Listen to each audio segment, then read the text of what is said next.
the Bible. Is it hard to understand? When it comes to reading the Bible, the first thing that comes to mind is the fact that this is the Word of God. The seals have been broken, and the truth is here. And when we go throughout the scriptures, when we go throughout extra biblical records, we find that the language that God employed, that He used to create the heavens and the earth, was the Hebrew language. Christ said, I came for the lost sheep of the house of Israel. But yet no one, no religious leader, no religious church out there anywhere can now identify the 12 tribes of Israel. Can we? God is quite simple, but it seems as if man makes understanding Him hard. What are those mysteries?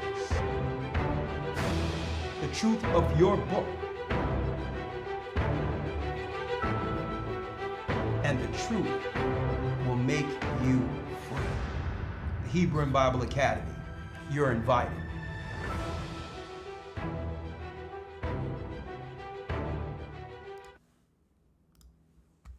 Blessings, blessings, blessings, blessings, blessings, blessings. Let's go. Let's go. Come on.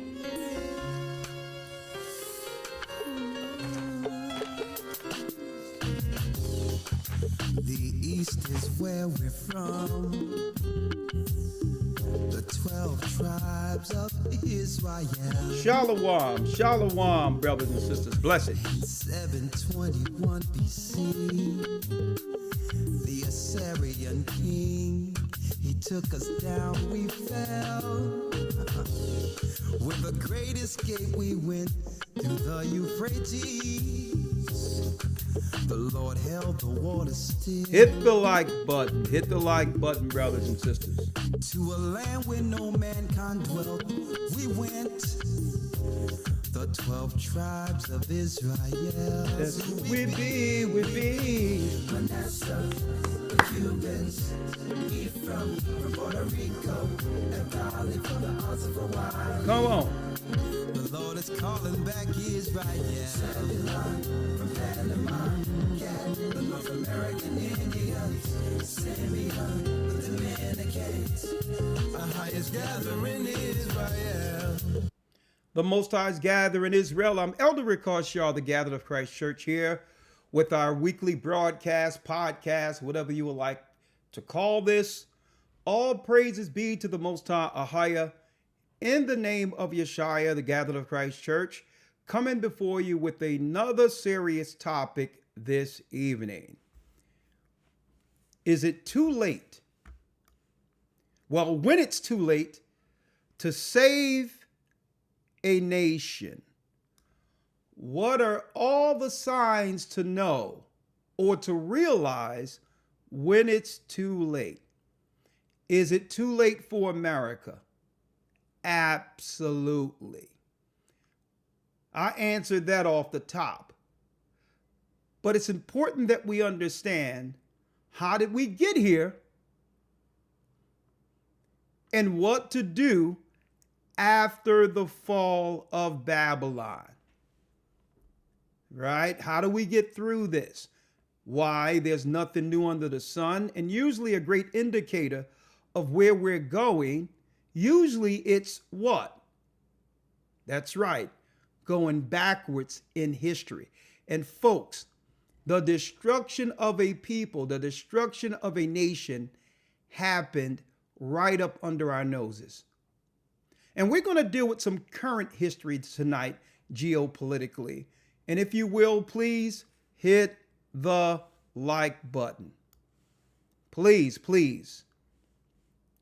Everyone you know is going to want to see this particular broadcast and understand what's going on. So make sure you like, share, and subscribe. Check YouTube or check your subscriptions, because YouTube have been actually unsubscribing people. All right. In the cover of night, we're under a shadow ban. Also, YouTube have been blocking people, folks. that's how bad they don't want any of you viewing these videos that connects the dots for you, right? YouTube is going in, finding people to block, but I digress. Before I go into this, for every brother and sister out there, if there's one thing that I can say to give you a tip on how to get through what's about to happen or what's going on, we must be able to regulate our emotions. We must be able to regulate. Why? The greatest ill that will happen against us, that will prevent us from actually coming together, is what Christ stated when he says, what? The love of many shall wax cold. Why? Offenses.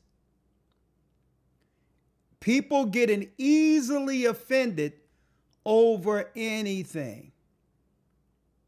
That's a sign of the times. See, I know y'all hate me when I go back to when I was growing up, folks. But life was simpler then. It wasn't about, guess what? My mother or father, neither of them had college educations. My great-grandfather, down south, dealing on the land and all of that, living in outhouses and all of that, right? I mean, I'm not having an outhouse for a bathroom in Virginia on my father's side. My mother, the youngest, may the Lord bless her soul until I see her again, the youngest of 14 children, born in a poor environment. Grandfather on her side was a pastor, blind, my granddaddy. Read the whole Bible in Braille. Poor. So they didn't have all the education and all the stuff we have right now. But you know what? They were better off. They were better people. They were able to do what? They were able to take inventory, invest in all they had, which was family. Even though they didn't have much financially, they had everything to live for because they understood what life was truly about, family. And I don't care how much education that people get in our current time. We think we're better than the generation that came before us. And guess what? We have fallen off. We're nowhere near where they were morally in connection with God. A matter of fact, the more education we have received in this society, the more detached from reality the world has become, creating unrealistic expectations based on a piece of paper, not realizing what's about to go down. And one day we'll regret that we didn't have what our forefathers had, our grandmothers and grandfathers had to get us through these times: family. And through that, it built a certain level of strength through the family. It's to the point where you couldn't get offended over everything. My grandparents, we grew up with brothers and sisters, and everyone had to make their own space without offending one another and get used to one another, which carried over into adulthood, where everything don't offend you because we went through all that as children. We went through making our own space when others were there. Learning how to work around other people without offending other people, understanding their nature, their pet peeves. That's what a household does. Well, now when you go out into the real world, really nothing really offends you because you've learned how to adjust socially, living in a what? A nuclear family raised with a father and a mother together. That's where you work out the kinks. But now, because we don't have that and every little thing is an offense, we get out into the world and guess what? Everything is an offense. How did we become so fragile? What we have to do is we have to pick our battles and understand that, okay, this one little thing this person said or did doesn't really weigh anything. When you weigh it in the balance, if I really care about this person, is it worth me dissolving the relationship when that person may need me one day, right? And I may need that person one day. So I take stock of relationships. I take stock of certain instances. Yes. So we have to watch when we are offended, because even our grandmothers, our grandfathers, our father and mothers, sticks and stones may break your bones, but what? But names will never hurt you. You come upstairs crying about somebody said or did something to you. You'd be like, well, listen, you got to learn how to crack jokes a little better. Okay? You got to learn how, if somebody says something, you got to know how to respond. Get your chops up. Learn how to do the dozens. Learn how to be able to respond. Now, if you learn how to, now, of course, our parents told us, well, if you become a wisecracker, that's what my father used to call me.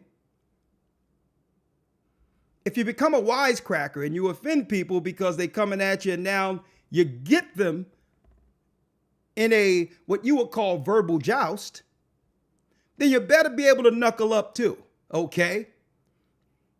But at the end of the day, we were built stronger. Every little thing wasn't an offense. And the Bible tells us what? In the end times, many shall be offended. Now, what's the negative operating with such sensitivities? What's the negative for that? Well, at the end of the day, if everything is an offense and we as an individual, me as an individual, dissolve all of my relationships, who's going to be there for me in my needing moments?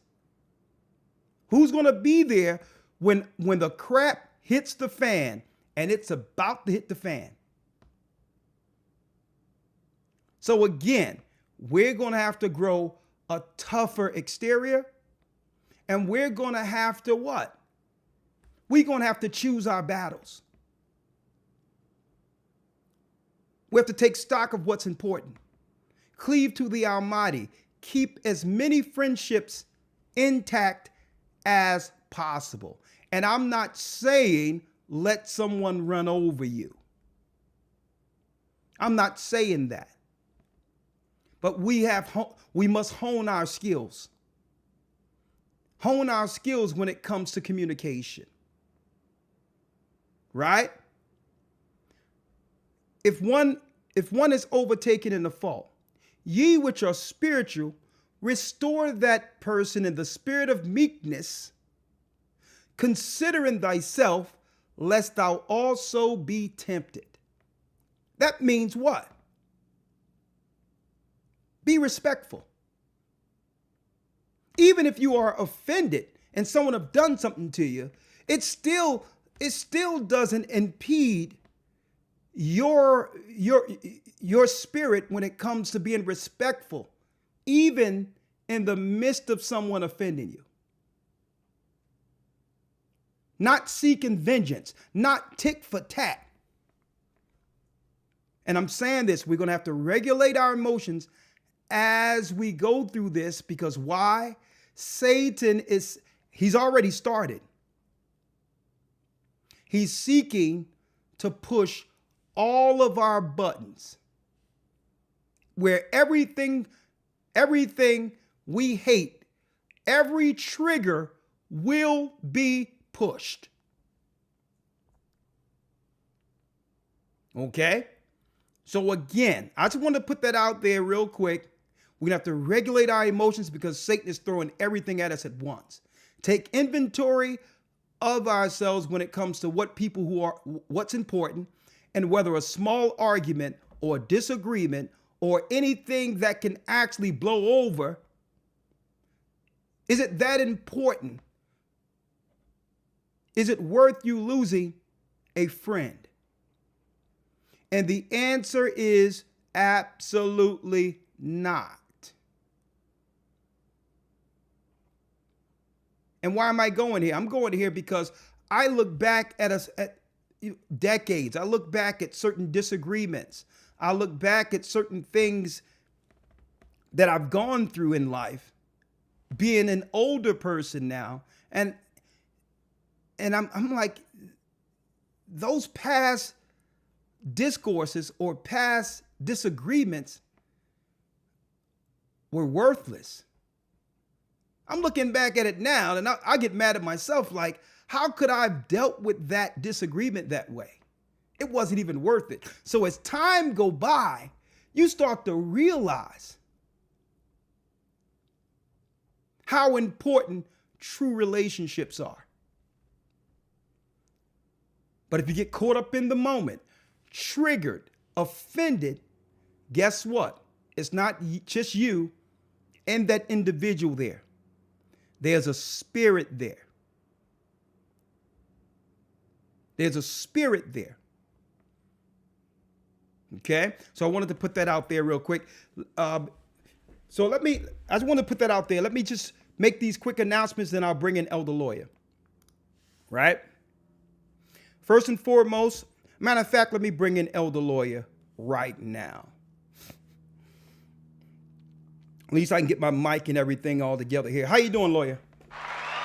Yeah, I'm doing well. How about yourself? Okay, I'm blessed by the Almighty. Yeah, and I just wanted to say thank you, brother. I know you was on the phone dealing with everything you got to deal with there, but I want to do a quick broadcast based on what's happening tonight. So I'm glad you're on. I appreciate you being here with us this evening. Yes, right? Sir. Yes, indeed. Glad to be here. All right, we're going to jump right into it. First and foremost, brothers and sisters, I want to thank all of you who contributed and will continue to contribute to the Jamaica disaster relief, okay? The Jamaica disaster relief. I can't thank you enough. The church cannot thank you enough for everything you've done so far to help us in this endeavor. We're working day and night to get feet on the ground so that someone is there to receive all the product, finances, and everything. We have 2 big containers. Gaja will be on the ground this Sunday. He's going to be on the ground this Sunday so we can work with the government to get everything there that's needed in the disaster areas. And none of this would have been possible without all of your support. We thank you. Okay. If you haven't and you still want to support, every last dime is going towards the Jamaica disaster relief in particular. Okay. If you want to donate, just go to gatheringofchrist.org, click donate. Once you click donate, you go down right here, hit donate now, put your email address, phone number optional, your full name, your card number, and this is a what? A secured site. This is a secured site that we pay through. It's like a Stripe, all right? So you have to worry about your information or details coming to us. It's fully secured and insured, this site. You put in the credit card numbers, whatever the case might be. You put in the amount that you would like to donate and click the what? Down arrow. And right here, punch down on disaster relief. Disaster relief. Once you punch down on disaster relief, type in Jamaica. It's that simple. Type in Jamaica and hit donate, and it will go directly to that particular relief for Jamaica. It's quite that simple, okay? Jamaica. Hold on. Type in Jamaica, it'll go directly to Jamaica, okay? God, you'll be on the ground. The brothers and sisters say thank you over there. I mean, they're overwhelmed with all the support that's coming through this church. But none of this could be possible without you all. And I would like to say thank you, and may the Most High bless you. Okay? Now, let me put that right there. The hyperlink right there to donate right there is right there on your screen for those who would like to support our brothers and sisters, the Benjamites over in Jamaica. We love you. Thank you for all your support. Next thing. Boom. This coming Saturday is that's right, our first visits into the GOCC Connecticut and GOCC Boston congregations. They'll gather together this coming Saturday, and we'll stream live 12 p.m. Eastern Time from Connecticut. We're getting all of our families together from the regions in preparation for what's about to go down in the earth. We're pulling all the churches together, all the men together. That's right, folks. We have a Maccabees program that's coming down the pipeline for all men. And we have a young Maccabees program, uniformed young men in the spirit, who's going to be going out teaching, learning trades, and doing all types of trades, and learning how to garden, how to mechanic, how to grow to be men. Well, guess what? We're going to talk about that also in GOCC Connecticut with Boston, to get our men prepared to protect the women and children in the midst of Jacob's trouble. That's right. The Gathering of Christ Church, myself, will be live. Thank you, Bishop Ganon, and all you who do great over there in those areas. Hartford, Connecticut, this coming Sabbath. Elder Lawya and I, and we coming with the full team with that Bible. And guess what? We're going to drop the truth. Connecticut and Boston comes together, beautiful, beautiful congregations. And then after the lesson, we're going to sit and we're going to have what? A private talk. Any questions, anything that people need to know to bring us closer together, that will be that opportunity after the lesson, which will be about 1 hour and a half. From 1:30 to about 2 o'clock maximum will be the lesson. Then I'm gonna shut things off and have a one-on-one with my family over there on the East Coast, right? Connecticut and Boston, Elder Rawchaa and Elder Lawya, we're coming to you. Blessings. I'm excited for that. Last but not least, I want to thank everyone out there for supporting the I Am Royal Academy. I Am Royal Academy. Okay, it's doing great. And of course, you can go to gatheredofchrist.org if you would like to donate to the academy, because it's absolutely free for the parents and children, and it runs strictly off of donations. Our children need this type of righteous spiritual education.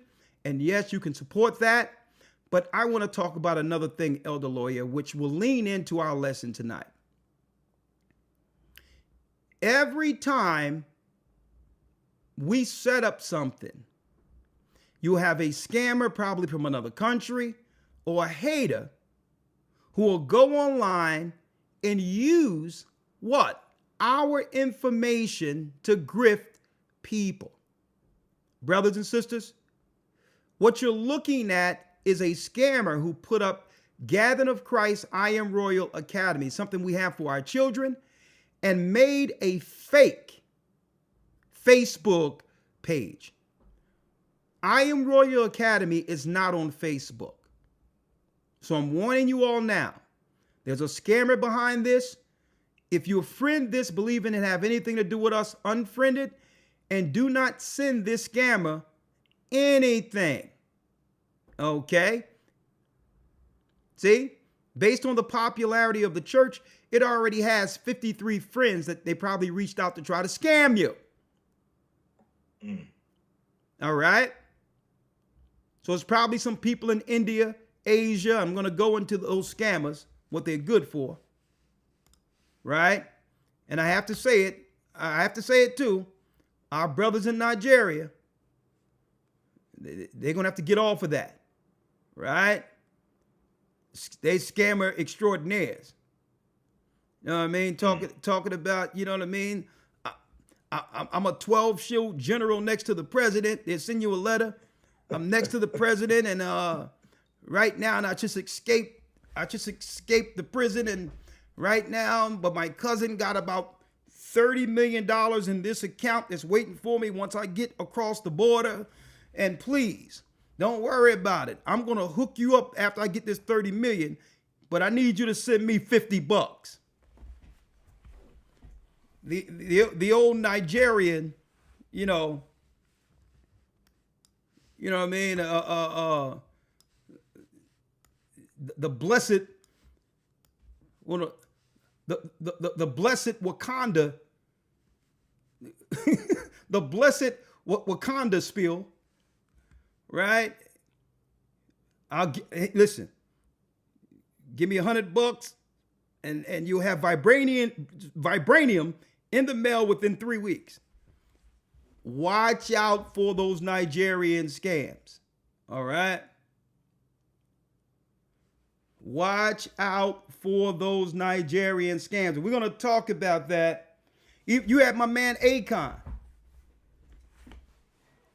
Mm-hmm. He came from over Africa. I'm locked up. Won't let me out. No, I'm locked up. He come over to America to partake in the American dream. He's stealing cars. He's telling people, he's telling, what's his name? DJ Vlad and all that. Yeah, I was stealing cars. So, yeah, I'm going to tell you, man, we're going to have to start putting a spotlight. We've been ignoring some of these characters coming over from other places, throwing all their negativity and criminality on us. And you know what? The Bible states, thou shalt not steal. So we're going to start highlighting not just people we know. Listen, not just people we know. We got to start highlighting where these people are coming from that's scamming on us. But at the end of the day, we find out they from somewhere else. Okay? We ain't dealing with it no more. Who's going to set up something that's for the children to steal from the children? There is no Gathering of Christ Church Facebook page. I'm so glad my brothers is up on this and my sisters up on this and send this, because next thing you know, they'll collect some money and skedaddle. That's what they do.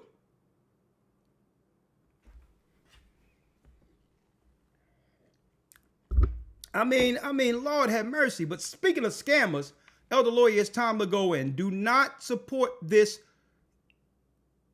I Am Royal Academy. The only place you support I Am Royal Academy is through the gatheringofchrist.org page.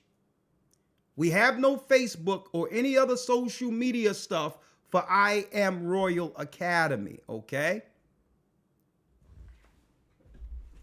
Just putting that out there. Scammers. Speaking of scammers, it's time to go in, Elder Lawya. It's time to go in. We have a nice broadcast tonight, a good topic. When it's too late, title, When It's Too Late to Save a Nation. Okay? Now this is going to lean in, Elder Lawya, to our, look, good for you, sweets. Go delete and send them a message too. Let them know if they don't repent, they will burn in hell. Right? Hell, the judgment for rebellion was the academy class we taught Sunday. Okay, so you have the scriptures. If you're in the academy, send them a few of those scriptures of what happens in hell if you don't repent. All right. We're tired of the Nigerian scams. We're tired of the Asian scams. We're tired of the East Indian scams. We're tired of the Arab scams. We're tired of it. They're always eating off of us. We're tired of it. We're going to start pointing these things out going forward. There is no Gathered of Christ Church, I Am Royal Academy on Facebook. Give them a piece of your mind, but again, be respectful. Those sisters go over there, they start reading people. We don't want that. Right? Now, jumping right in. When it's too late to save a nation, 1,500 people doing a great job. Let's see if we can get this up to 2,000. If you didn't hit the like button, do so now. Let's go in. When it's too late to save a nation. Now, if one is going to destroy a nation, where does one start? Where do governments start to destroy a nation? Well, it's simple. It's simple. You press upon the weaker vessel. Now, I'm going to be going into that the last week of the Academy, where we'll do a roundtable discussion. There's going to be cameras and all of that. We're going to have Zoom in there. We're going to have a panel of brothers and sisters around the world and a roundtable to talk about what? The division, how to bring Israel together as a nation. Not pointing the finger to one side or the next, but just be real, accepting the realities of how we got here and how, according to God, we'll get out of this. Impossible. It's impossible to get through this without one another. And we're going to discuss that week 12 with the serious roundtable from all around the world. No, not the battle between man and woman, the coming together of man and woman. Week 12 of our academy. You don't want to miss that. This coming Sunday, we'll be going into the 4 beasts of Daniel, leading to the mark of the beast. But before I, hold up now. But before I do that, let me make some announcements.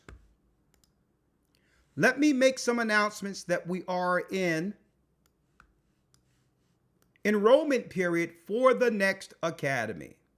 Okay? We are enrollment for the next academy beyond 2025. Hope after Armageddon will be the topic. Beyond 2025 is the theme for the next academy. Hope after Armageddon. Because with all the doom, gloom, and everything that's going on, brothers and sisters have to realize and or understand that there is hope through this for those who endure. And we're going to talk about it in the next academy. How to not get all bogged down and totally flustered to the degree of giving up based on all the negative that will ensue through the persecutions. Don't worry about that. Don't worry about any of that, folks. We're going to show you the hope in scriptures to get through Jacob's trouble in the next academy. In the next academy, okay? Now, let's go through it. These are the lessons you can look forward to. How Israelites prepared to leave Egypt, going into the wilderness, will be a complete lesson. That particular lesson will go into Egypt. How we prepared through what? A famine, 7 years. and was able to make it through by using the preparation God gave us, we're going to have to do it again. We're going to jump from Joseph's story of 7 years famine. Plenteous 7-year famine. And we're going to go right to the Passover coming out of Egypt into the wilderness. A serious lesson that have never been broken down like this before, using Old and New Testament and history books. How Israel prepared to leave Egypt for the wilderness. It's going to be a real-time lesson, brothers and sisters, in preparation for what we'll have to do soon. In the academy, you don't want to miss that lesson. How the Israelites lost Jerusalem.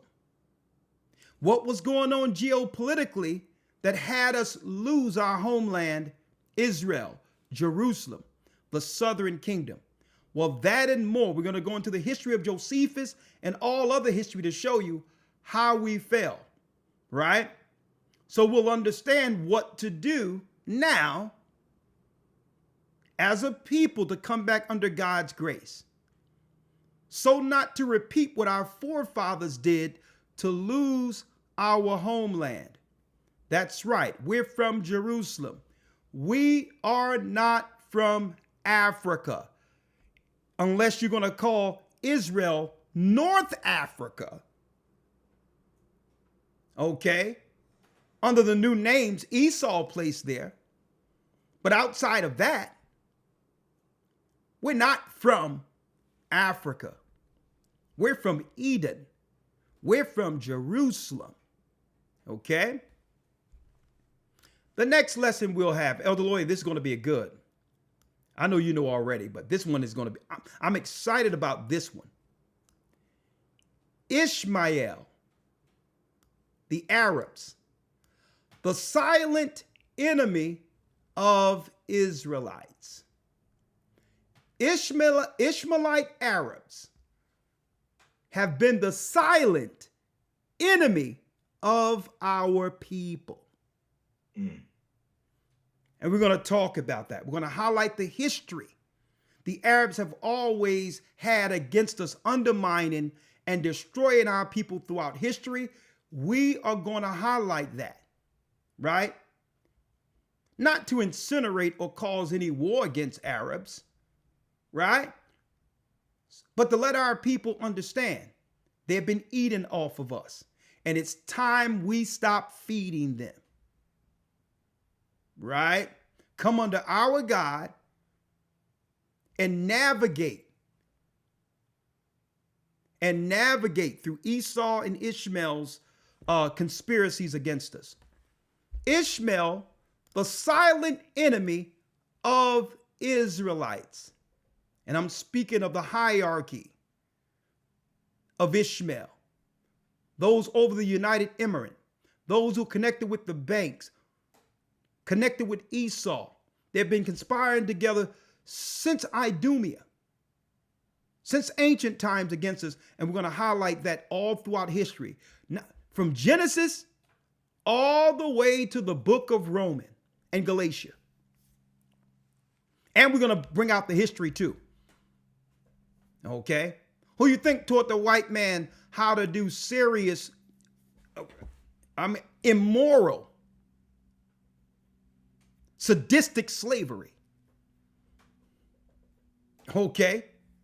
The Arabs did it to us first. Servitude is an agreement. When you hear about the masters and servants in the Bible, those were lawful agreements. It wasn't no call me Kuta Kente or Toby and people whipping you and separating your family. Esau learned a lot of this from the Arabs. I'm going to tell you all this right now. Because they had institutions of servitude and agreements of servitude in Rome. The Romans, being white people, Edomites, never treated slaves like that or servants like that. Don't forget, folks, before our new industrial age, all societies in ancient times had servants. It's what we call today employment. Employment. So that's why when I hear these other nations try to downplay what happened to us and try to say, well, there have been slavery throughout all cultures, all people. Stop lying. Not the form of slavery that was done against us, who went through the transatlantic slave trade. And that's right, I said us, because we are our ancestors. So they try to downplay it. Oh, there was servitude and slavery throughout all cultures. Not like this. So yeah, Esau, the white man, always had servitude, but it was a moral servitude. It was an agreement. Okay? What happened to us was beyond unjust. And Esau learned a lot of that from Ishmael the Arabs. They're still doing it over there in Libya and all these other areas till this day. Slavery is a thing. Treating our people like dirt and less than nothing is a thing. And guess what, Elder Lawya? They think these immigrants that are coming over here that treat our people like dirt over there in Africa, they believe they're going to come over here in America and try some of that on us. That's what they believe. Mm-hmm. Right. Hence the reason why they went and hired buffers like Barack Obama and all that to segue these people who've always had vitriol against us, because they think they can treat us over here like they do Africans in Eastern Africa and the Sudan and all that. But guess what? They got another, I keep on saying it over and over again. Esau is setting y'all up for a serious rollover. Because the last thing you want to do is to unite Judah. We are different. We are different. And I'm going to tell you right now, it's like there's a silent conversation that happens with our people where we don't have to communicate and get everybody on board. I mean, sometimes when I'm driving or I go to if I go to Elder Lawya to pump my gas or something, and I see one of my brothers get out of the car, there's this silent nod we do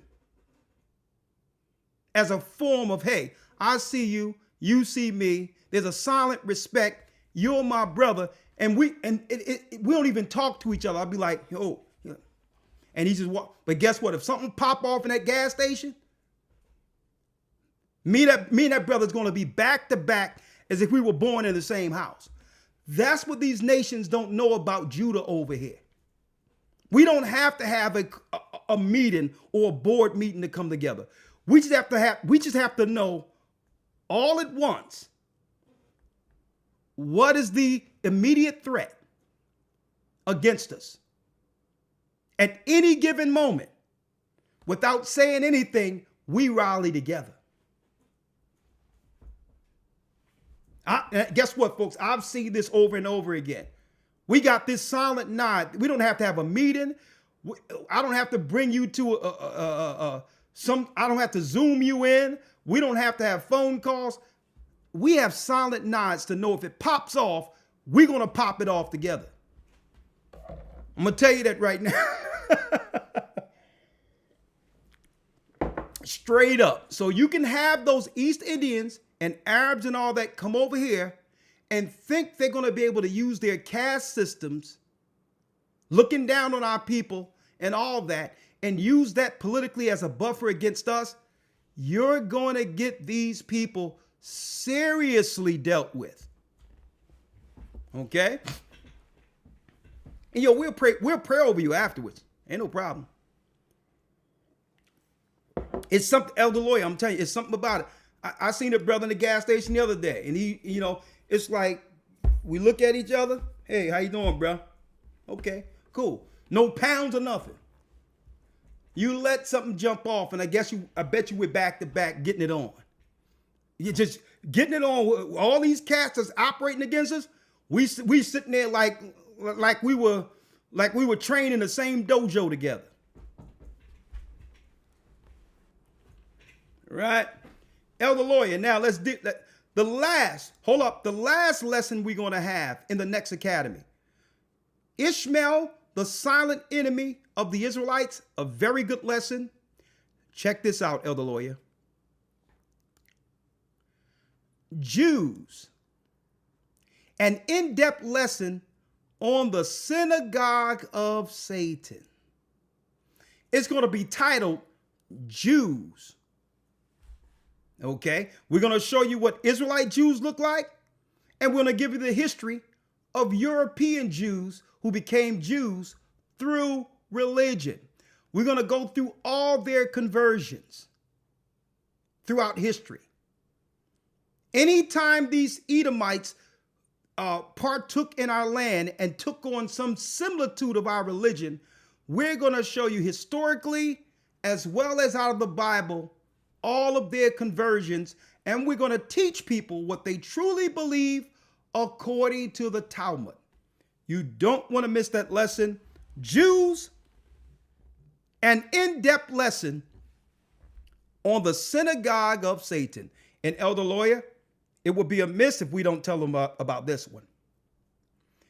The last lesson we're going to have, week 12 of the Hebrew and Bible Academy, next academy, AI technology and the days of Noah.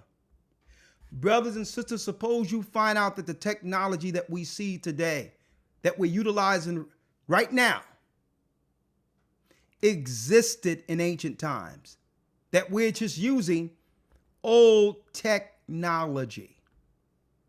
And folks, they tend to drop that in some of the movies, like the movie Predator, the original Arnold Schwarzenegger, when they went into this ship and you seen all this technology and how the tables were all laid out and all, it was looking futuristic, folks. It wasn't futuristic at all. All of this technology is from the past. Even our priest, the Levite priest, could communicate through a Urim and talk to another priest who was in the suburbs who was the priesthood of a different tribe. If the priest wanted to speak to the priest that was over Simeon, Judah, Dan, Naphtali, they would talk through a Urim. It's no different than me looking through a screen right now and talking to you. All of this technology existed before. AI, the technology in the days of Noah. The technology will be used to bring all of Satan's soldiers together under him at the very end for the final battle of Armageddon. 12 full weeks. There's nothing like this academy on the earth. We guarantee it. Go to historytimes.org to enroll. Elder Lawya, that's it on that. Let's talk so I can open it up for our brothers and sisters subsequent to the lesson. The lesson today, when is it too late to save a nation? Elder Lawya, let's get the scriptures. There's nothing new under the sun. Man, listen, Elder Lawya, is getting scary right now. Soon as I said that, right before I looked at the chat here. And as soon as I said nothing new under the sun, Judy Peters text, nothing new under the sun. Wow. I'm telling you in the spirit, as we come closer, brothers and sisters, we are connected in the spirit. That's the body of Christ. And I'm like, it's getting scary now to a point where people say what we're thinking and vice versa. That's how connected the Most High's people are coming together in the very end. No sooner as I say, Elder Lawya, get Ecclesiastes, nothing new under the sun, she puts that in the chat. Almost the same time. It's getting scary out here, folks. Yes, sir. Speaking of that silent communication that we have as a people, right? That silent thing, right? Elder Lawya, if you can, real quick, and thank you, brothers and sisters, for all you do to support the work. Let's dive in. We're going to start at Ecclesiastes. Ecclesiastes, the first chapter. You got it, Elder Lawya? Yes, sir. I'm going to grab it here out of the Bible, actually. And let's go. All right, we're in Ecclesiastes 1 and 9. 1 and 9. Let's read it. The thing that have been, it is that which shall be. And that which is done is that which shall be done. And there is no new thing under the sun. There is no new thing under the sun, folks. Everything we're seeing today existed. Everything. All the technology and everything. Folks, there's nothing new under the sun. Nothing. Right? How do you think Satan got everybody at the Tower of Babel together under one mind and one spirit? The same exact way. It was the technology they learned from the days of Noah. We're going to be talking about that in the academy. Read the 10th verse. Is there anything whereof it may be said, see, this is new? It had been already of old time, which was before us. Which was before. Right? So now, from one generation to the next, Satan and the Satanists, this is why they have their fraternities. What they do from one generation to the next is to bring that generation in particular closer to the Tower of Babel when it comes to technology, ingenuity, and convincing all people to come under the spirit of Satan, Samael. Once that generation dies off, their children go to Yale, Harvard, join the secret fraternities. See? They'll join the Freemasons, Scottish and York Rite, and continue on from where their fathers left off for the next stage in building the tower. So each generation has a unique plan to put in place before that generation dies off. And the fraternity continues with their sons until the what? Until the tower is finished. Until the top, and it's all about what? Using the healthcare system, using science, the medical system. All of this is what they did before to put everyone under one spirit, right? In order for one day to have what? Technological intrusion into our bodies, folks.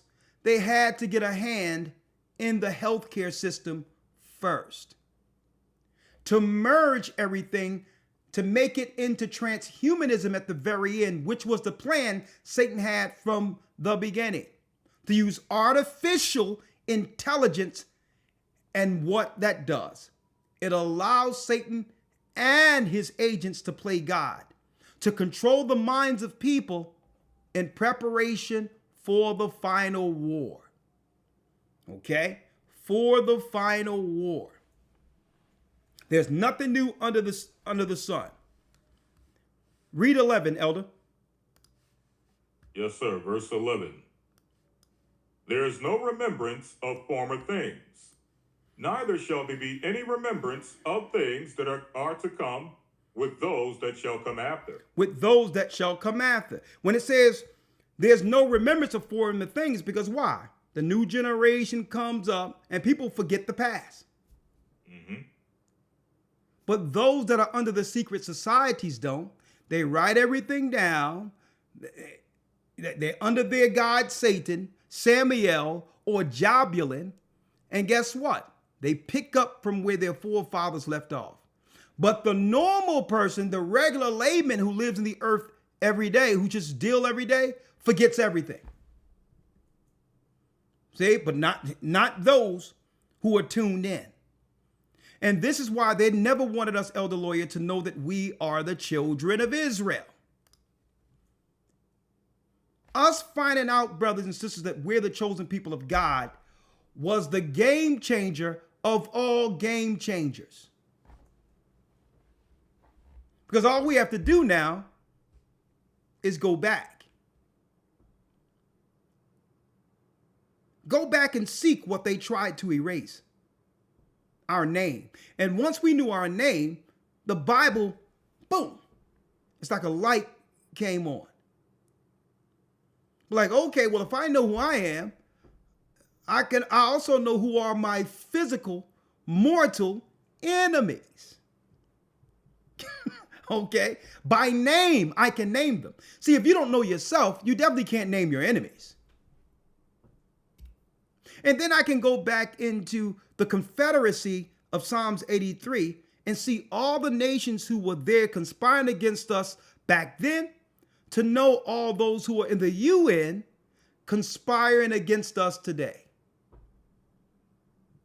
The first United Nations was formed at Idumea, and David, down the line, identified that conspiracy where all nations will be a confederate against our people, folks. That's our modern day UN, who's coming in under the guise of what? Humanitarianism.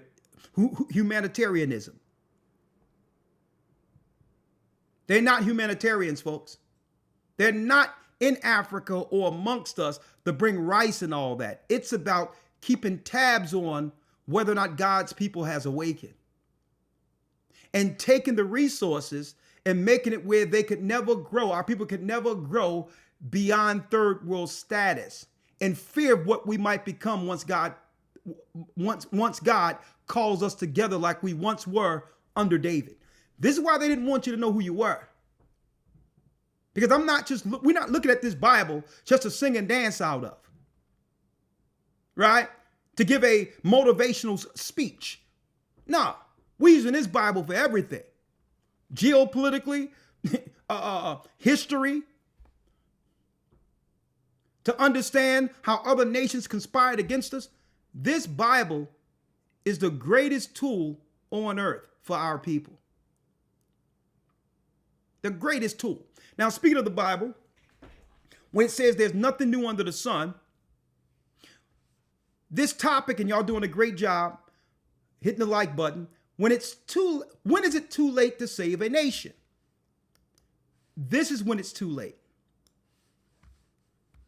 Is it too late to save America? Yes. Why? I'm going to show you. We're going to give you a model. Everything they have done to America, brothers and sisters, China was the beta test. China is 10 years ahead of us, the Western world, in Esau's diabolical social engineering that brings all countries to their knees. China is the model. They're 10 years ahead of us. The testing ground is on them first. I'm going to show you this. There's nothing new under the sun. You want to know what they're about to do to America? What they've done to us using different systems? You don't have to look any further than China. Right? But before I go there, Elder Lawya,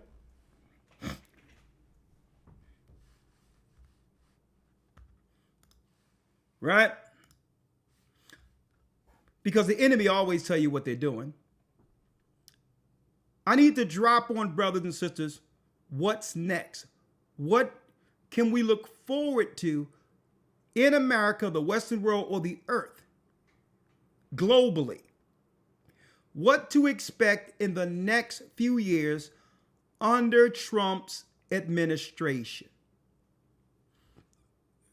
We don't have to go any further than the World Economic Forum chief warns 3 possible bubbles in global economy, right? Now, when we hear about bubbles, something that what? eventually it grows to a point where it bursts and it have to be what? Restructured economically under a new system. Now that the old system no longer works. There's three bubbles, like we had a housing bubble in 2008, right? Where all these bloated mortgages happened. They was giving loans to everybody, creating a bubble. Now, how they know they was creating the bubble? They knew these houses that people were getting, they couldn't afford. See? They created an artificial bubble knowing that if we do this, we can change the house market forever to eventually bar the poor people out of it. But we have to give the poor people all the money at once. Give them loans for houses they can't afford, and then give them bloviated balloon mortgage payments we know they can't afford down the line in the third or fourth year. So when they did this, it caused a bubble. What bubble? All of these banks who weren't getting paid due to the fact that the people living in the houses could not pay them. See? That was a bubble.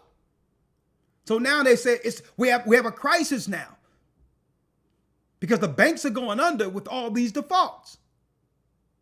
Right? So now, eventually they knew the people that were living in those houses would get kicked out of the houses. That ain't the point. Now they could go to the banks and go to the government and say, give me all that tax money and bail the banks out. Right? So when they bail the banks out, what happens? You got it. Hyperinflation, where all the things have to go up for all Americans. Even though I had nothing, you had nothing to do with these people or anybody getting a loan they couldn't afford or didn't qualify for. But now all of us have to pay a tax every time we buy anything in the United States. That's a bubble. See? They use something. I didn't take a loan. Did you? But by doing so, the trickle-down effect is to change all of society with a new market. And usually when they have a new market, the poor people cannot get what they got prior to that particular bubble. And as each bubble bursts, the people become poorer and poorer and poorer. Why? Because it usually takes more tax money to fix it. More tax money, more debt. More debt, inflation. So we have to look at how they're going to systematically put people in slavery when no one can afford anything. Follow what I'm showing you all right now. The World Economic Forum says there's three bubbles we have to look forward to. These are the three bubbles that Donald Trump administration is going to have to deal with, because here's the financial overlords who control presidents, okay? They're telling you what's going to happen next. Listen to this. The world should watch out for three possible bubbles in financial markets, including artificial intelligence,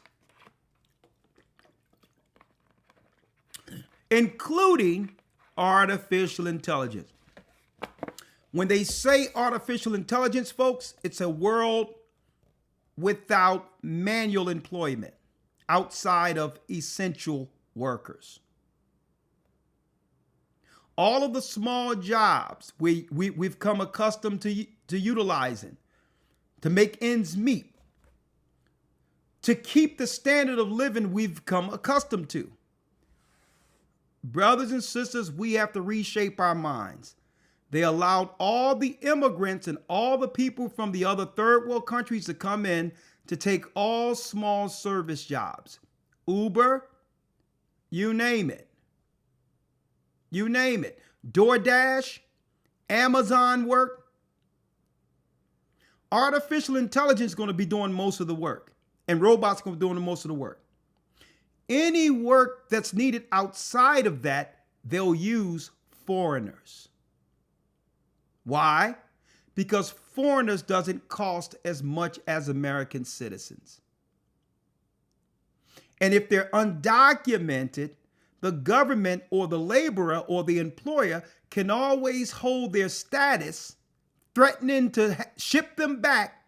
They can hold that over who? The worker's head. So if an American or someone in the Western world wants a job, you're going to have to agree with the same wage as someone who came from the third world, who would work for a fraction of what you work for. Now, here's the issue. Some people might ask, Elder Lawya, well, that's fair. That's fair, right? At least you and the immigrant is making the same wage. Some people say, well, what's wrong with that? Well, there's subsidies in housing that you can't get being an American citizen. All of the new housing you see they're building, it's not for American citizens. It's for the low labor class. It's no different than when we were slaves. It's a little different. It's a little bit more cleaned up. But the plantation owner was also responsible for the housing provision, health care, and all that, so that his industry, which was the plantation, could run. So it was an expense that your plantation owner was willing to divvy out for the higher profit. I'll take care of the slaves, right? I'll make sure they have food, shelter, raiment, housing, and all of that, a day off, as long as they continue to work the plantation where I can make higher margins. Well, it's the same model using illegal immigrants. The difference is the illegal immigrants, when they come over and work for nothing or pennies compared to where they come from, when they're in housing, it's like they're living in the Taj Mahal compared to where they came from. And they're not going to complain. See? So the government is now going with that slave model, which does what? That's right. It bars all of the citizens of America out of the labor market. Now, some people might ask, well, why aren't the people going to riot when they realize they've been double-crossed? Of course they would. But suppose these same immigrant children went to colleges on minority grants from which our people paved the way for, mind you, and become your doctors. They're all in it together. Who do you think was pushing the jabby jab and all of that when it all happened? It was foreigners. So that they can get the people who would one day rebel and revolt after being double-crossed out of the way. Once our people realize that we've been undermined by the others. See? So if they send their children to free college and all of that, don't give them any debt. And incentivize them to diagnose us in our neighborhoods and become our pharmacists and our doctors and our teachers who have an interest to get rid of us to make way for their own children, then you'll get exactly what we see. So the new housing and all of that isn't for us. It's for the replacements, right? So when they say AI, that's code for replacing people. So there's 3 initiatives that was discussed at the World Economic Forum. I look at these because I understand prophecy and I want to see where we are in prophecy. So when it's time to pivot, we'll know exactly what to do and how to do it, right? Including artificial intelligence, that's replacing people, the head of the World Economic Forum, said on Wednesday, in comments that came amid sharp falls in global technology stocks. Brokers and analysts says the falls are a cause for caution, but not panic, as markets have been touching record highs and some valuations are looking overblown. Of course, the markets have been taking record highs because why? Many of the top companies have been laying the majority of employment and the workforce off and replacing it with artificial intelligence. Therefore, that's right. The stockholders are happy when it comes to these top companies. And everyone now is robbing Peter to pay Paul and is picking up end jobs just to make ends meet. You'll be surprised how many sisters I see lately, and it's been a boom in this, out there door dashing and trying to do everything just to stay above water. I'm noticing a rash of sisters now. And that's deep in of itself, but I'm going to show you where this is going. We could possibly see bubbles moving forward on a crypto bubble. I told everybody and their mama when they told people to get in Bitcoin. And everybody, even my son was saying, Dad, we gotta get some Bitcoin. And I told my son, I'm like, son, when our people find out about it, that's right. If you don't get in on the up curve, you're not going to make anything out of it. When we're trading Bitcoin, it's about the tank. It's all a pyramid scheme that you must get in when it first begin to take money out of it before the down curve. Common sense. So when my son was telling me, man, I got some Bitcoin, I'm like, yeah, it's going to be worth dust in a couple of months. And he started laughing. I'm like, son, when our people start talking about it, they're already taking the money out of it. And they're using us now to what? To artificially pump it up, to make us think that something is happening. Anything when it comes to upward mobility financially, we're the last ones to know, and it's intentional. Okay? So once Esau and all these other nations get the money out of it, then they start saying, man, you better invest in Bitcoin. Didn't tell us nothing when it first started and how to make money off of it. But they use us to come in as they going out of it, so it can look artificially what? Pumped up. And before the crash. See? I'm going to show you how it works. Right? Scams. And we know the whole stock market is a scam. Really, at the end of the day, the only resource that matters, folks, are human resources.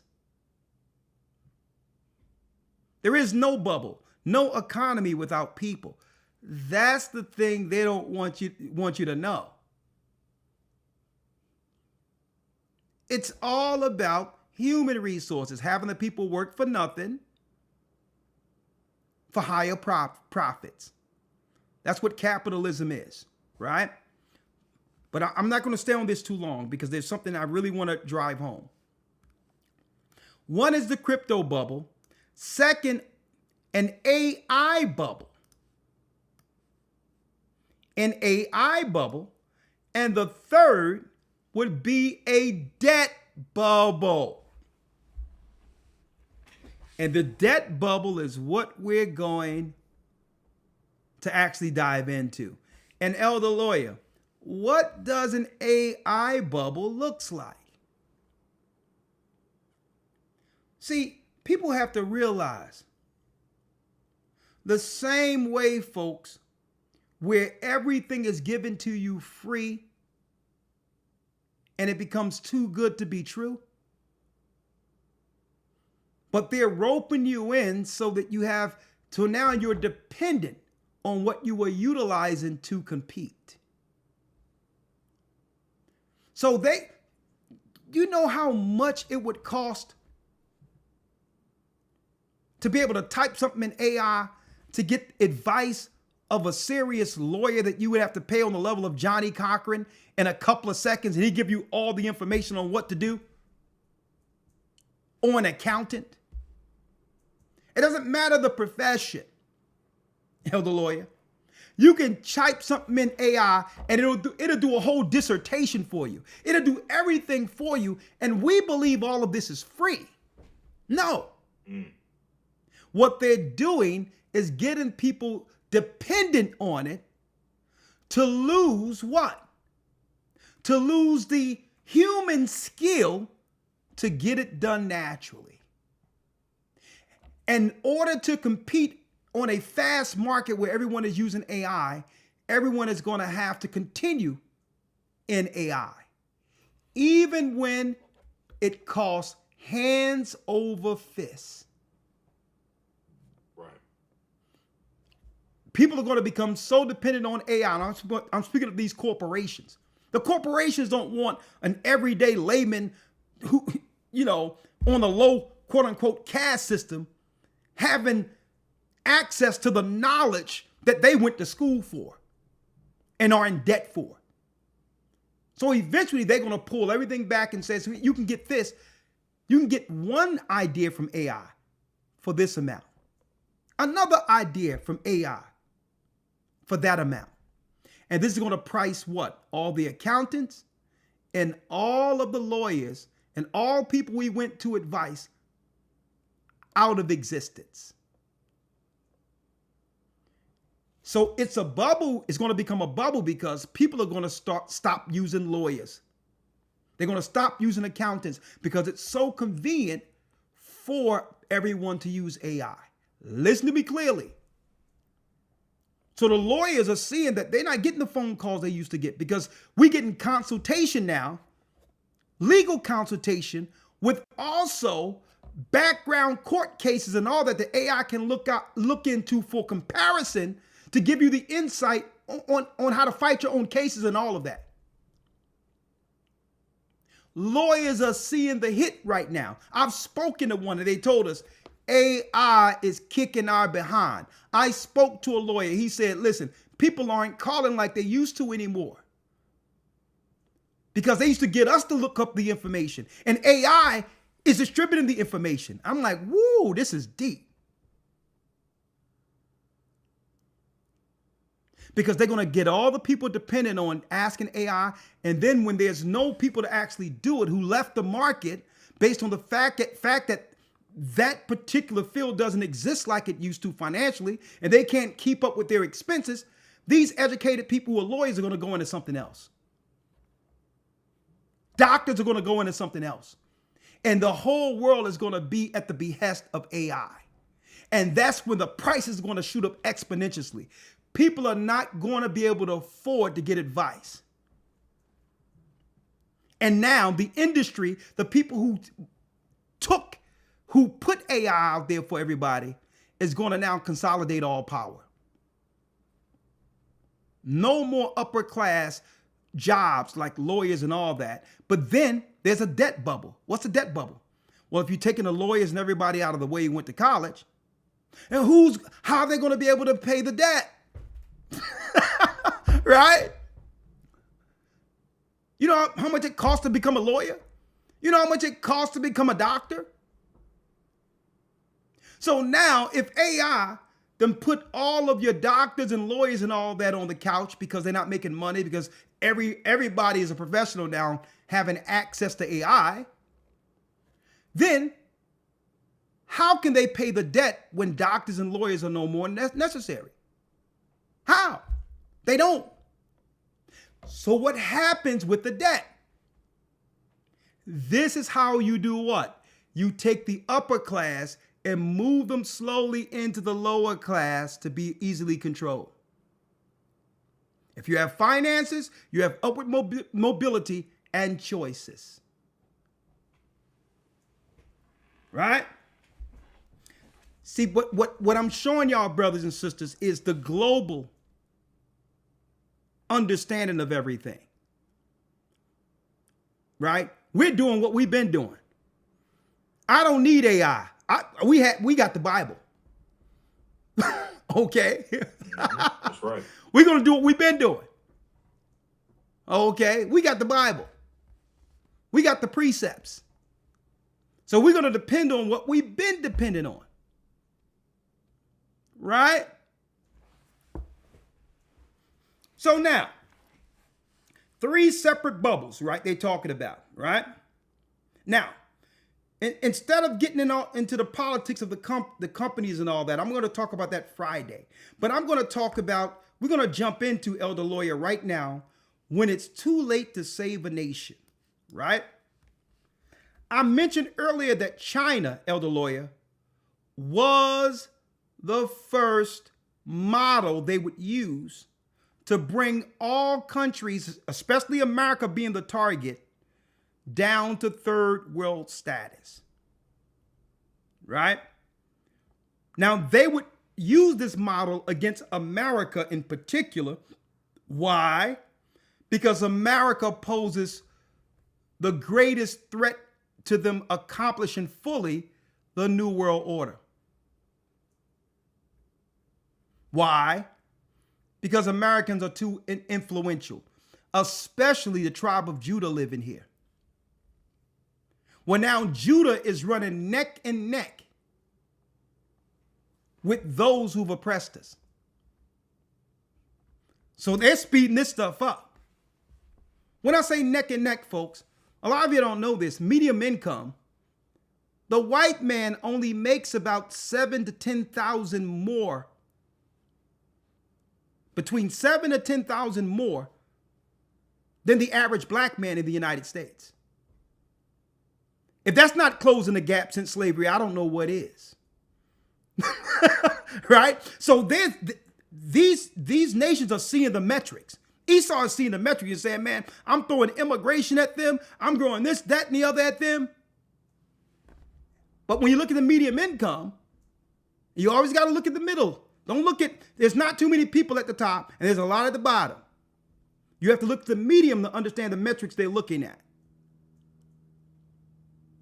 And if these people were brought into slavery and went Tulsa, Oklahoma bombing, Move member bombing on Osage Street in Philadelphia, undermining us in Harlem and taking Harlem, immigrants, they did everything, and they're only $10,000 ahead a year, annually.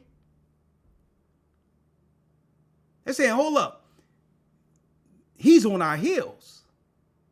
We done did all this remixing and everything else of America. We done undermined everything that they were doing here since slavery, and we're only 10,000. we only 10,000 more annually than them. So they got to bring everything down. That's what the immigrants are here for, to lower wages, so that Esau can make that gap again between himself and us. Listen to what I'm saying, folks. This is Economics 101. They try to downplay it. Oh, what about the crime? What about this? What about that? But what they are ignoring, folks, is what they refuse to put a camera on. The success of God's people. The morality that's within God's people. It's not that it doesn't exist. They are intentionally ignoring it. And the example I can give you, Elder Lawya, you would think every major news station would be up on this. Hey, you got a righteous people following the law, and their children are learning well beyond their age in this new I Am Academy homeschool. You would think that the media would want to put a spotlight on all that positivity. You would think so, right? That we would have CNN calling, have the local news calling and saying, man, I hear about this thing. It's so positive for the children. Where the girls are going to be, the young ladies are learning how to respect their elders. They're learning decorum, right? They're learning proper etiquette, how to stand up as a lady, put a book on your head and walk with a proper posture. Physical education. They're learning how to cook. And guess what? The girls are learning at an early age how to submit to men, starting with their brothers. A learned behavior The young girls are learning, hey, I have to look out for my brother and my father because this is going to teach me how to be a wife. So at the table, dad is at the table, the son is at the table, and mom and the little daughter, she's bringing the food to the table to feed her brother. Why? Because her brother have to be big and strong to protect her when the enemy come through the door. That's a learned behavior. And we're teaching all of that back like it used to be. Young women with etiquette, decorum, respect, where submission isn't a bad word. Our daughters are learning that. And on the other hand, the young men are learning how to fear the Most High, how to be obedient, operate with respect, how to protect his sister, how to protect his mother, how to not take that submission and use that as a thing to be an overlord, but something to be what? Something to be protected. That submission is something, it gives a man another reason to stand 10 toes down for his family, saying, you better not disrespect my sister. You better not lay a hand on my sister, because that's going to teach him how to protect his wife. You would think the news and everything would want to report on something as groundbreaking as men learning how to be men at an early age and young ladies learning how to be wives at a younger age. All of that is what we're learning outside of the ABCs, 1, 2, 3s. Huh? So, Elder Lawyer, let's go to 2nd Ezra 15 when it talks about old Asia, because China is usually 10 years ahead of things. So to show you how they're going to break America up, the Western world up, they already started, to only have to pop 3 more bubbles before it's total control over the United States. The model they used is China. I'm going to show you. Get 2nd Ezra, Elder Lawyer, because after America's dealt with, you're going to have, the Most High is going to set his sights on Asia. When you read Magog in the Bible, Magog is China. Okay? It says China clear as day in the Eastern text of the Bible. It says China, where Magog is. It's not Russia. Russia ain't nothing but Edomites there, okay? China is Magog, right? Elder Lawyer, if you will, hit the like button for me, folks. Let's go straight to it. 2nd Ezra 15. Yes, sir. 2nd Ezra 15 and 43. 15 verse 43. Let's read it. And they shall go steadfastly unto Babylon and make her afraid. They shall come to her and besiege her, the star in all wrath they shall pour out upon her. Then shall the dust and smoke go up unto the heaven, and all they that be about her shall bewail her. All they that be about her shall bewail her. He's talking about the first attack on American soil that will happen after Iran is struck by Israel and America. Now we got some time for this. What I'm looking at, I'm keeping my eye on 2026. Around 2026, around that time, to know exactly where to operate as far as getting people in preparation to go in case they have to go from one city to the next. I'm looking at 2026 for that. That's all I can say. Just stay tuned here and you'll get it. Right? But we have some time. But when they do that strike, eventually there are going to be many strikes on America from these foreign countries. And guess what? The 10 horns led by Rome, Europe, will allow this to happen. It's intentional. So that all power goes back to Europe. America has used up her usefulness for them. America was a buffer country where they can dump all their trash and blame everything negative on America. That was the point. After utilizing America for everything, now that's used up as useful, they're going to dump everything negative on America so that it's justified in the war. So that now all the glory go back to the 10 horns who made her. That's Revelation 17. So what happens after that? Let's read it. Is the rapture, someone asked, is the rapture coming for us? There is no rapture. A matter of fact, I'm going to help you out real quick. Hold that, Elder Lawyer. This is what I'm going to do for the person who asked, will the rapture come get us? The only rapture that they ever knew was if somebody go get that jabby jab, you get raptured into that light. Okay? They was doing the rapture during COVID. Okay? What I'm going to do for you real quick, I'm going to type in the word rapture and see if you can find this in your Bible. Rapture. See that? Let's see if this is something God is talking about. Oh. 0 verses found. 0 matches. So if rapture is not in the Bible, where did Christians get rapture from? The satanic Jesuits, who are the apologetics, came up with this in the late 1600s under Ignatius Loyola, a Satanist. Him with Alberta Ribera got together and said, we're going to give the Christians a fake coming, or at least an idea of Christ is coming outside of what the word says, so that Christians will think that they have to wait to get floated up before all the bad stuff happens. So if a Christian believes he's going to be floated up, then he's not going to fight. He's not going to be invested in that he's not going to be invested in how to spiritually get through the tribulation. See? Why should the Christians be involved? They're going to be floated up in the cloud. So they wouldn't care anyway, right? So this is how Satan put his enemies who are Christians on the sideline.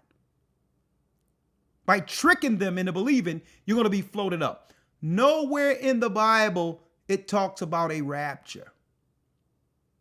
At the last trump in Thessalonians, when we caught up in the air, is when Christ is coming on his way back. That's the last trump.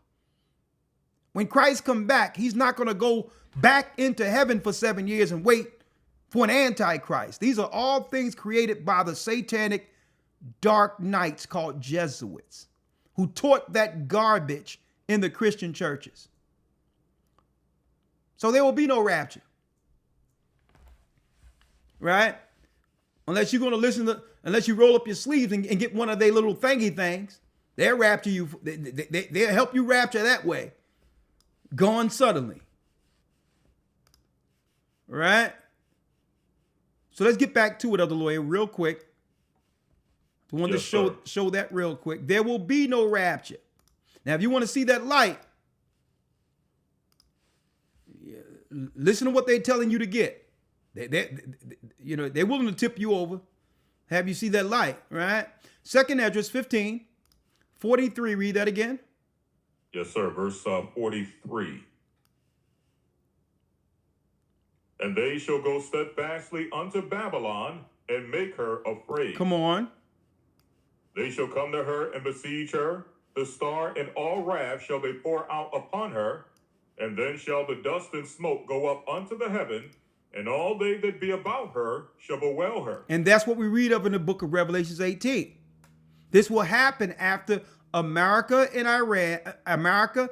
and the Vatican, along with the Eastern Europeans who went in 1948, once they strike, when the state of Israel, which is nothing but Edomites there, an Edomite army made out of the Vatican from Eastern Europe, once they strike Iran, Iran will retaliate on Israel, and then they'll have their 6 million burnt sacrifice that they've been talking about for years. It'll happen at that time.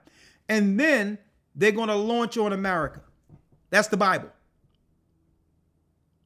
Specifically, areas like New York, Areas like parts of California. They're going to get hit. 45, let's read it. And they that remain under her shall do service unto them that have put her in fear. Come on. And thou, Asia, that art partaker of the hope of Babylon, and art the glory of her person. No sooner does the Most High deal with America and allowing this war to go down, as it was written. Now he's going to set his sight on the fall of China. O Asia, why? Read, thou art partaker of the hope of Babylon. Everything they're doing to separate family, the eugenics program and all that, separating families and making it where you're satisfied not having daughters and all of that, Planned Parenthood and all that, systematically socialized families. Folks, China gave up their children voluntarily for this, for science. Now, if these people would sacrifice their own daughters and children like this, what do you think they're going to do to you when they put these Asians in positions of authority over your hospitals, over your doctors, your nurses? Why do you think the majority of people that are serving you health-wise are from someplace else? We're looking for the military to come in with boots. The military are here, but they have what? Folks, this is a different type of military. This is the medical military. They're coming in a way that you never thought they could actually invade. Everyone is looking to defend themselves against jackboots. Even China said that they would conquer America, but accept that there will be a gun behind every blade of grass. China said, yeah, we would have loved to conquer or go into America. But the last thing they want to do is to unite Americans, because he says that there will be a gun behind every blade of grass. Look that up. That's what the Chinese said. We can't fight them. America's citizenry is a standing army by itself. You can't fight 300 million people with guns. So they came in not with the gun, but with the syringe. Not with army fatigue, but with white jackets. See? And thou art Asia, that are partakers of the hope of Babylon, and are what? And art the glory of her person. And you want to what? You want to pattern your society that was once moral after Babylon, just to be recognized equally in status. But you're giving up so much of your traditions to sacrifice your daughters and your children for Babylon. And that's why the Most High said, you know what? China, I'm coming after you.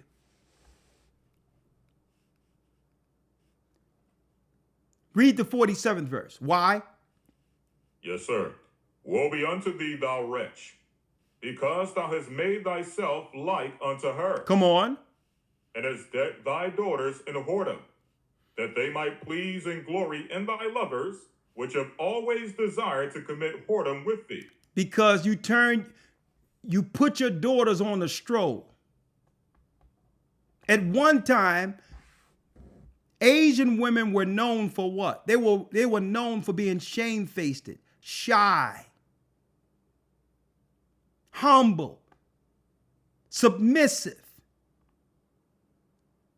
And to get a piece of the American pie, China was even willing to sacrifice their own daughters. And Esau's like, well, if you're willing to do this, I want to use you all for my Planned Parenthood in America. If y'all going to do this to your own children, I know what y'all going to do with the black women and the black children once we put you in authority over them in their neighborhoods. Now, what do I mean? If they're willing to do this to their own daughters. Y'all going to learn something today, brothers and sisters. Look at this. A lot of y'all know about this, folks. The one-child policy was a Chinese communist ideology. It was a system that was put up there. It was a population planning initiative in China. You know, Esau was behind this too.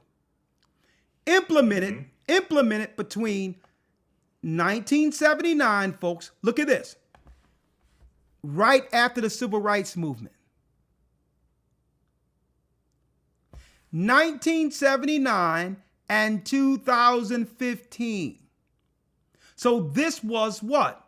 A social engineered plan China was down with into sacrificing their own people to create a model they would eventually use against the families in America. Predominantly, it would affect who? The poor, black families, the Judites here. Check out this model. To curb the country's population growth by restricting many families to a single child. Do you notice the majority of families, people aren't having children or marriages in America right now, which is a part of that model. But the majority of people that are having children are only having one or two at most. They have socially engineered that into the minds of the population of people. But in order to do that, they had to have a what? A country model it as an example for what the future will look like when it comes to population. A single child policy. So they were getting punished or in prison, or the child was being taken away if they found out they had more than one child. And guess what the Chinese people were doing? Sometimes they would hide their daughters. And when the daughters get to a certain age, they would, to hide from the authorities, they would put their own daughters on the street to walk and beg for strangers and other people to come grip them up. And eventually they'll be raised in child trafficking and all of that in other countries and all that. And China was doing this to their own daughters, folks. They would keep a son because daughters would multiply. The program had wide-ranging social, cultural, and economic and demographic effects. Although the contribution of one-child restrictions to the broader program has been the subject of controversy, its efficacy in reducing birth rates, Bill Gates, anyone? Is he peeping around the corner anywhere? Reducing birth rates and defensibility from a human rights perspective have been subjects of controversy. China's family planning policies began to shape by fears of overpopulations in the 1970s, and officials raised the age of marriage and called for fewer and more broadly spaced births. A near universal one-child limit was imposed in 1980 and written in the country's constitution in 1982. Numerous exceptions were established over time, and by 1984, only about 35.4% of the population was subject to the original restriction of the policy. In the mid-80s, rural parents were allowed to have a second child if the first was a daughter. Restricting birth enforced by government. Man, if America can do this, they would. But they used another thing on our people. Right? Hey, you young girls, take your HPV. Right? Take your HPV. Next thing you know, we started seeing miscarriages and all this stuff out. Not saying that I got to watch what I say here, but they use other systems.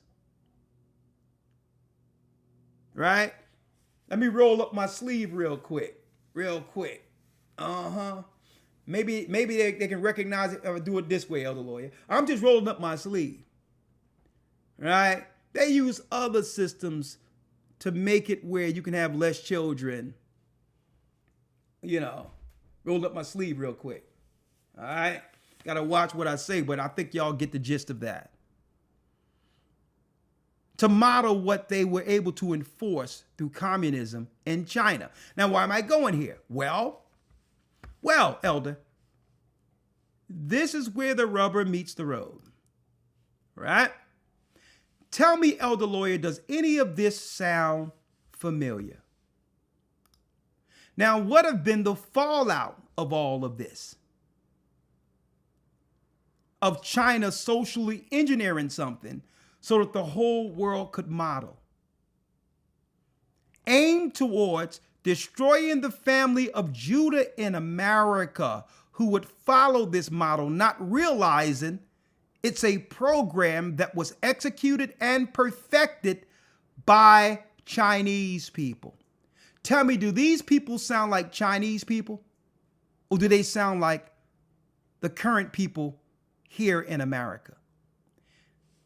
Leftover women. Let's see the product of the social engineering of China. And you tell me, Elder Lawya, does this sound familiar? China's dating crisis. This is for fair use, freedom of speech, freedom of religion. We serve God, not Buddha. Okay? Listen to this. In China, something unusual. Hold up. Let me cut up so you can hear it, Elder Lawya. I want you to hear it. See the display. Let's do it again.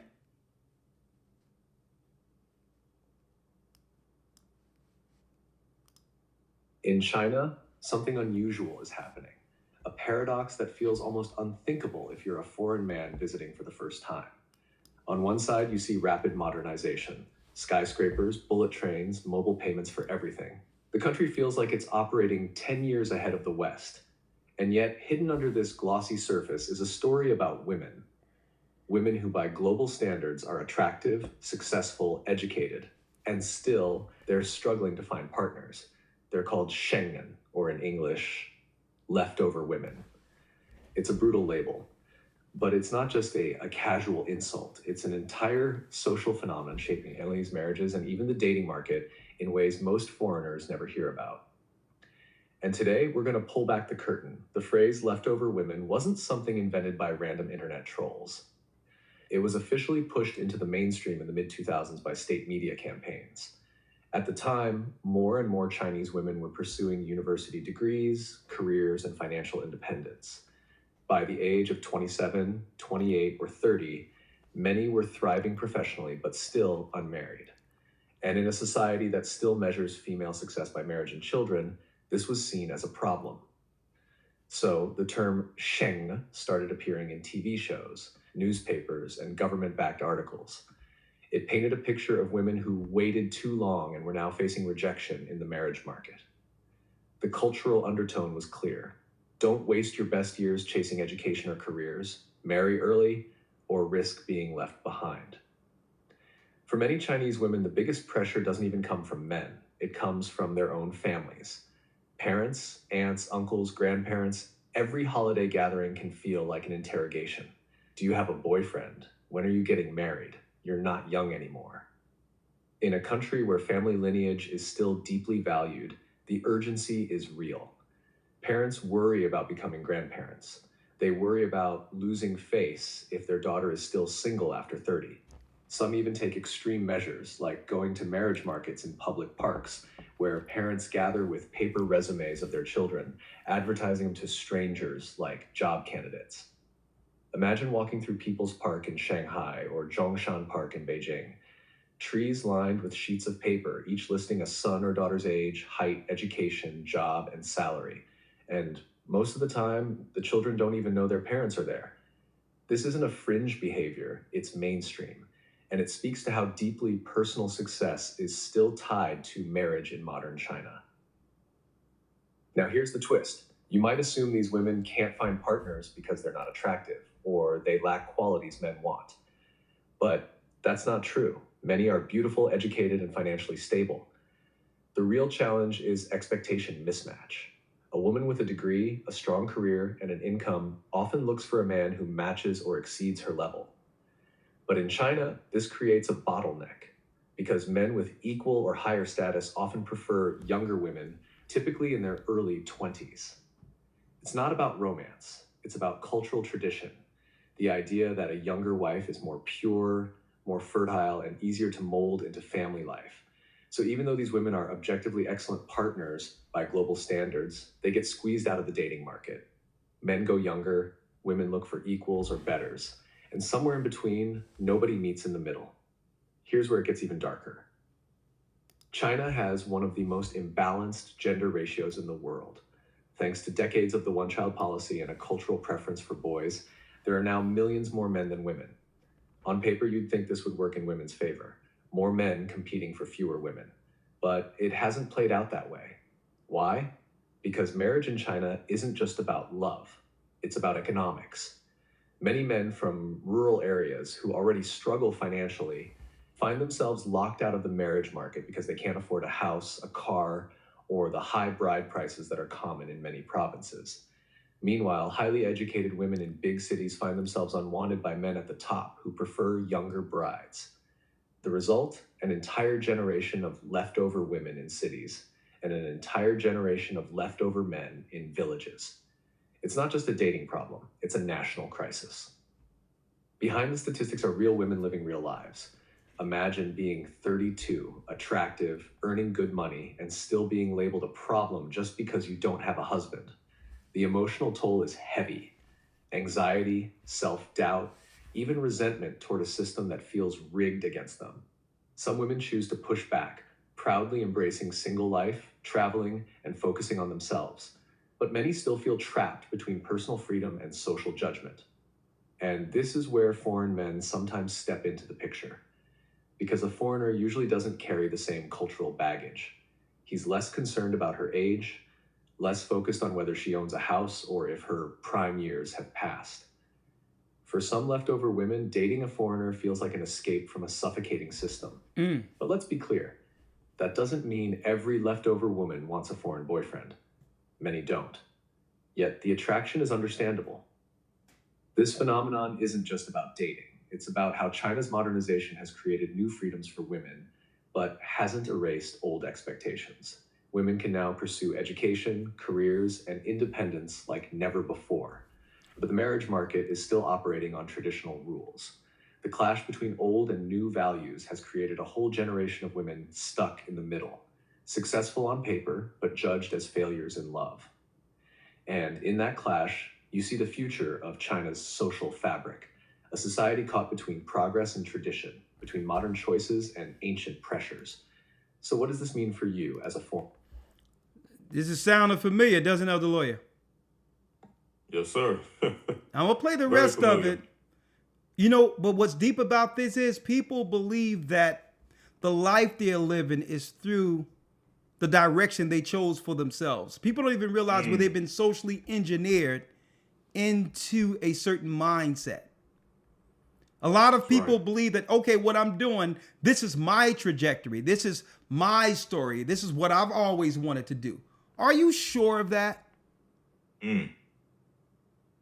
Or have you been programmed into thinking that you're dealing with some individuality, a path that you've actually marked for yourself?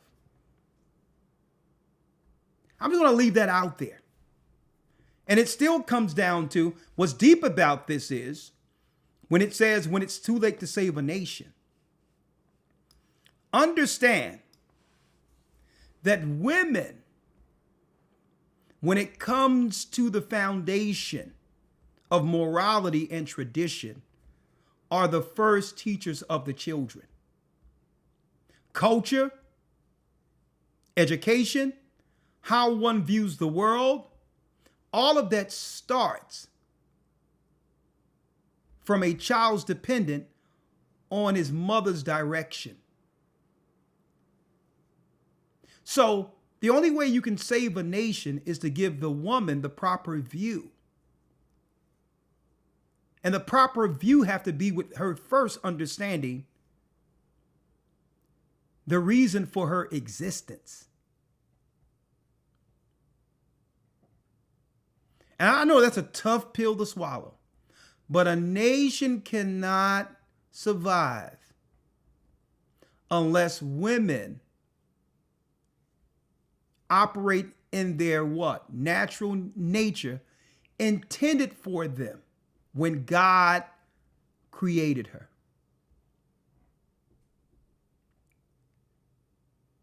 I'm going to show you where this goes. Believe it or not, what we're seeing through China is, with their social engineering, a lot of what they did to us to destroy our family started in China first, under a different model. Really, the education and all that, it was to teach women not just to compete with men, but to be men. Listen to what I'm telling you all here. But to be men, not just to compete with men. Think about it. If you close your eyes and go back and think about it,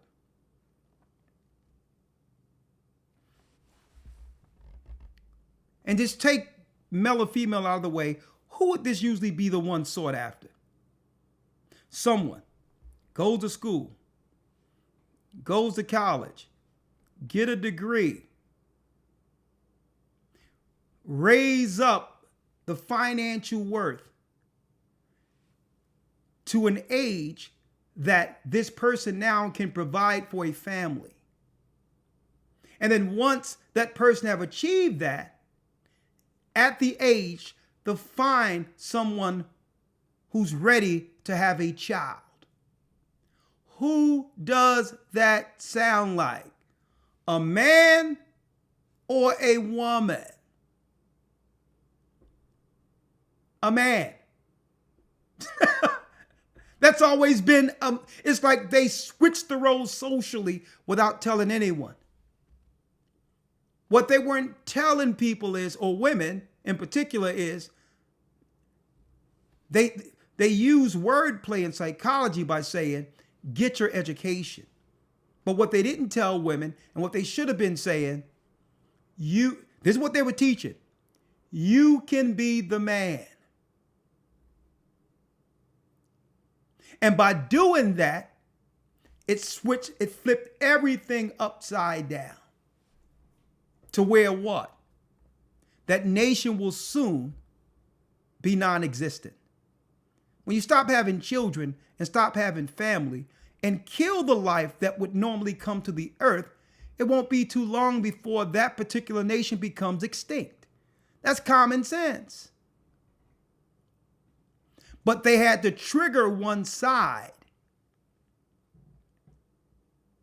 to operate outside of nature.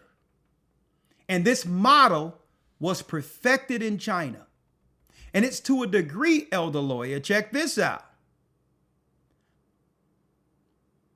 The men outnumber the women. But because of the mindset of the women over there being non-traditional, the men don't even want these women who would accept being the second or third woman outside of his woman.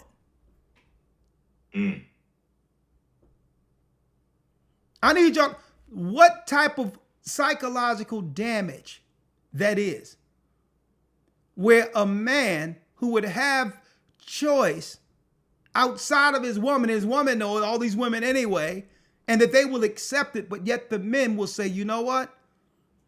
We have pride. If I don't have enough money to provide for this, I'm not even going to deal with this. And some of these women would accept just having companionship, let alone someone to take care of them, and can't get it. So what's up with the mind of these women that are becoming educated, that even men who would normally see them as something attractive deny them and walk right by them as leftover women? What is it they don't want to contend with? What did these women pick up in the colleges that are making them insufferable, where a man is not even attracted to her? So this is the dynamic of conversation we're going to have in a couple of weeks. But we're going to talk about it today. What are they picking up? They're making a man say, you know what? And I think I know what it is. No straight man wants another man. No man wants a person who's taught how to articulate an argument to get the higher ground or to get their way in a home.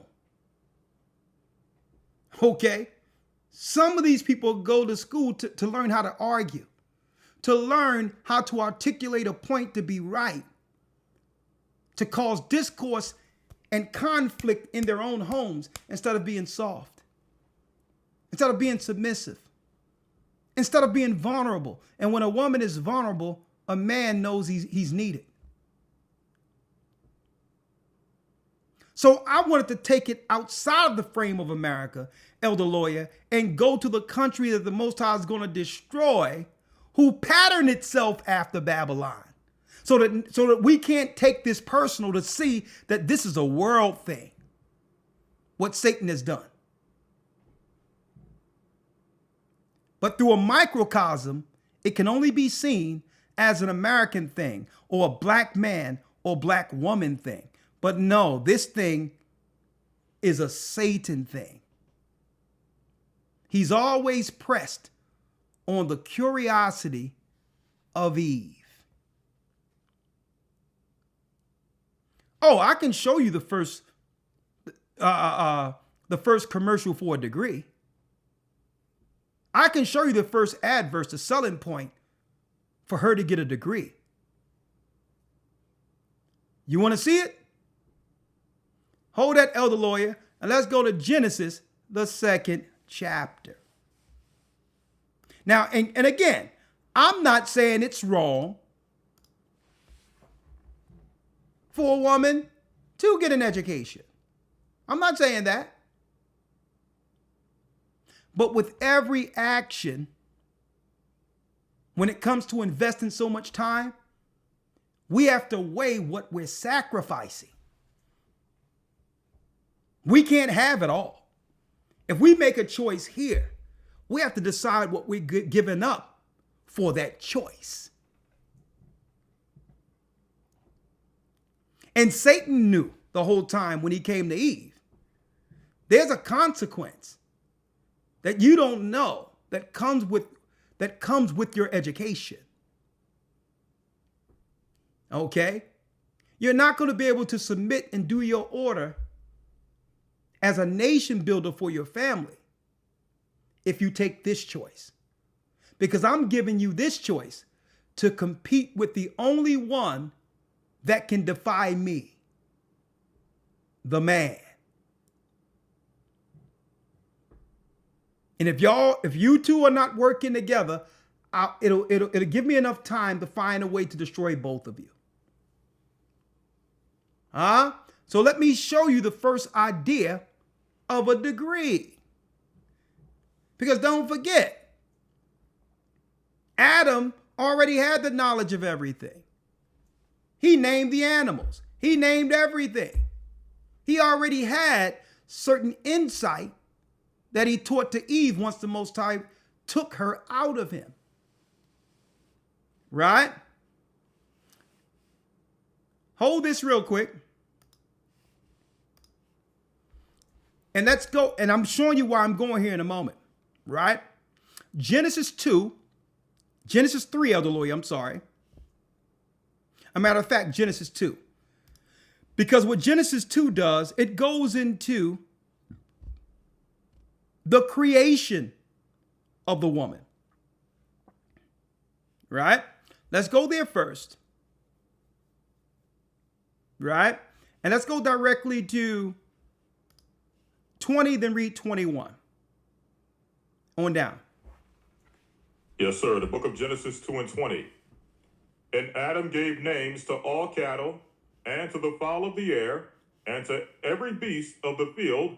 But for Adam there was not found an helpmeet for him. There was not found an helpmeet for him, read.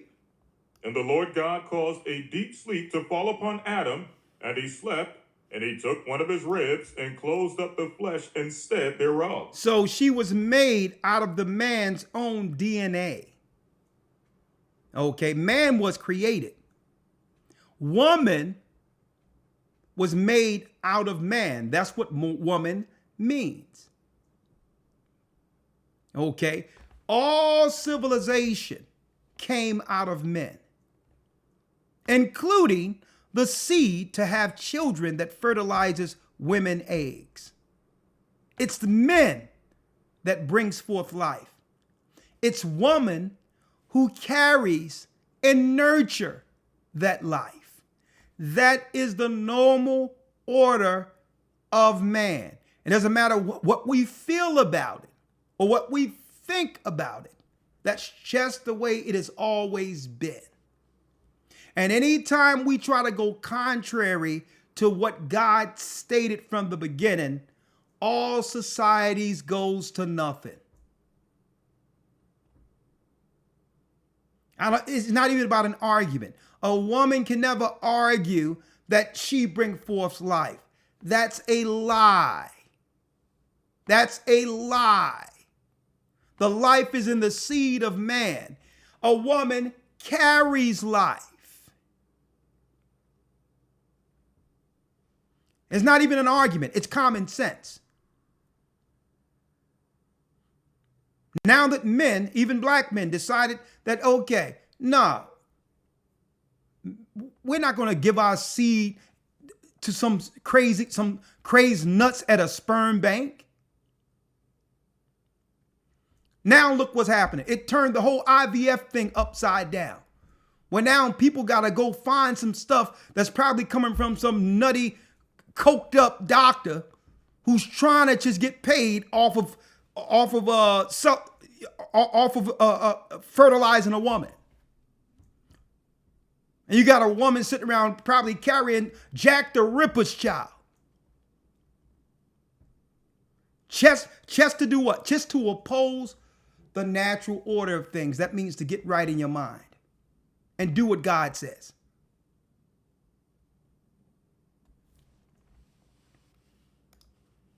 And close up the flesh instead thereof. Read.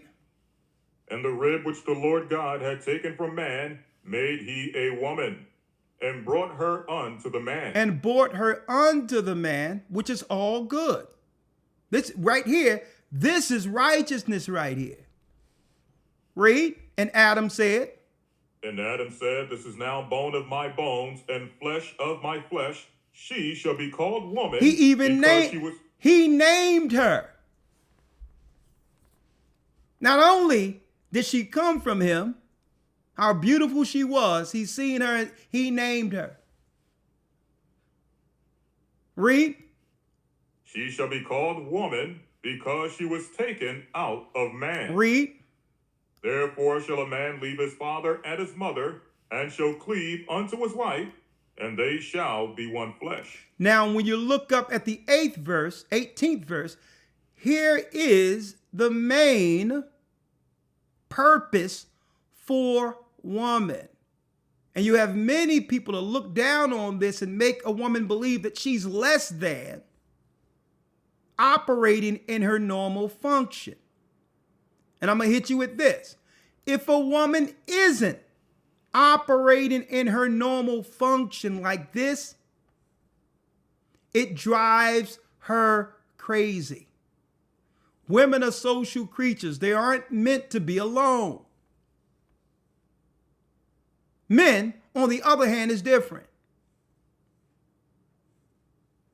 Men can be alone without any problem. And we can entertain ourselves. It's different. But women need social gathering. They need a place of belonging. They need people around them who needs them, because that's hardwired in a woman's nature to nurture. Men don't need that.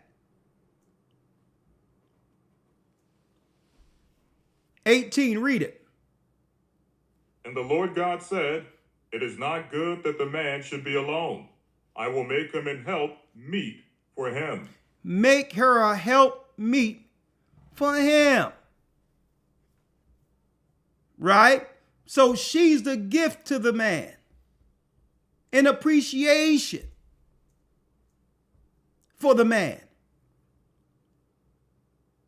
But her gift is to be the help meet, to help meet his trajectory, his plan for life, his vision, not the other way around.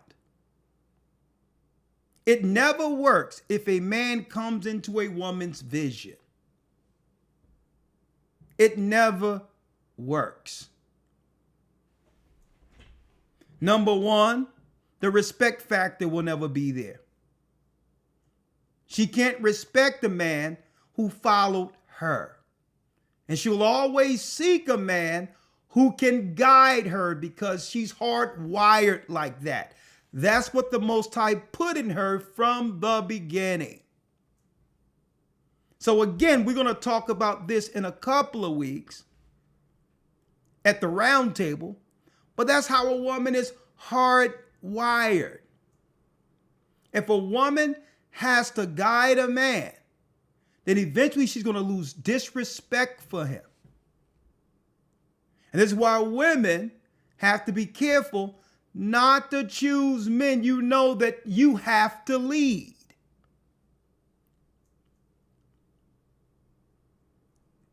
Okay? If you have to lead him, you know you're not going to respect him. One day you're going to be sitting there talking to a man in that relationship you're in, and you'll be like, this man can teach me things. And he'll be a man from the outside of your relationship. This is what I always wanted, but because you didn't make the right choice and was patient and wasn't patient, you got yourself locked into a situation that you knew wasn't going to work. A woman must be able to learn from the man. And in kind, she teaches the children that program that's instilled in her through that man. Right? And the Lord said, it is not good that a man should be alone. I will make him and help me. Now, so her position to be made, the only thing that'll make this woman or have this woman at peace or at rest is to have a man she respects, to help meet his agenda. That takes away her angst. That takes away her insecurities because he has it. He got the plan. But Satan came in with a curveball to resist, to make her believe what the Most High instilled in her for happiness was less than.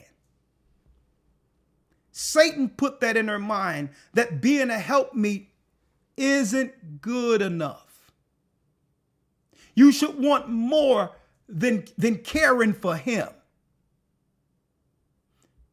There's so much to life than you being up under him. Right? So Satan came and threw in a curveball.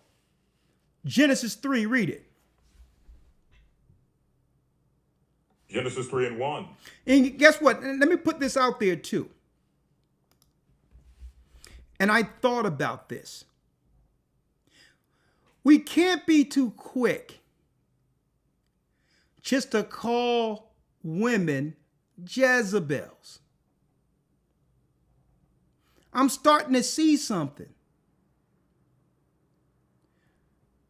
And guess what? It's honest.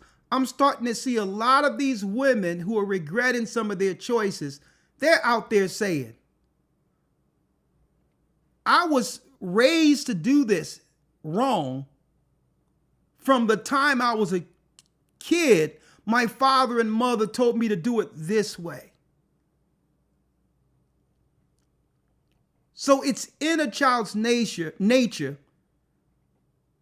to please and honor their parents. So when these girls are being driven to do that, we just can't outright just blame them for satisfying what their parents wanted out of them. So we have to be careful calling a woman Jezebel. It's not like she went to school to go against men. Mm-hmm. She was doing right by her parents. So we have to be careful with this. It was society who shaped it that way. Like we see how China came up with a plan and then it was executed within society. We have to be careful with that. Because the blaming and calling names and all of that makes people put up a guard and will never get to the bottom of the issue. Once a woman or a man understand that they were tricked or did it a certain type of way, then they'll recognize it within themselves and begin a trend the other way.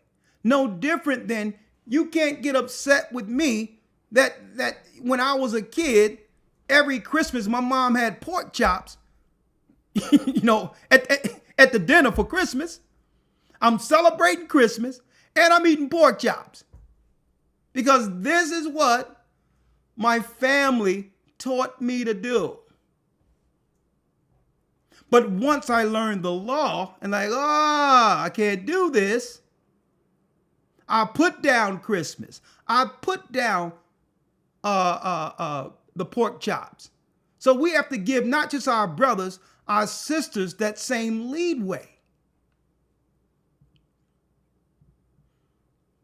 We can't come down on them for what? Fulfilling the wishes of their parents, which was honorable. See?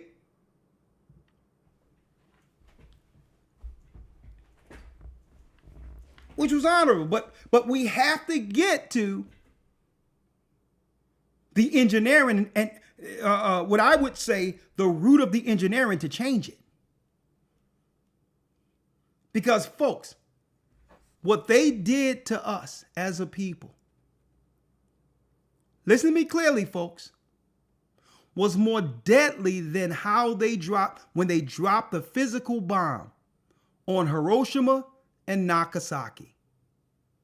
What they did through social engineering us apart had a greater long-term effect than because you can drop a bomb on someone. And guess what? The people who survive will still keep the traditions and value and honor that came through their forefathers. Right? So you can do all that, but still there's some honor intact someplace. But what they did to us to make man and woman mortal enemies and then teach a generation and normalize that amongst us is more dangerous than someone dropping a bomb on us. Because with social engineering, Esau can just sit back and allow his psychology to work while we destroy one another. Right? So we're breaking this down, not to point fingers. That's why I started in China.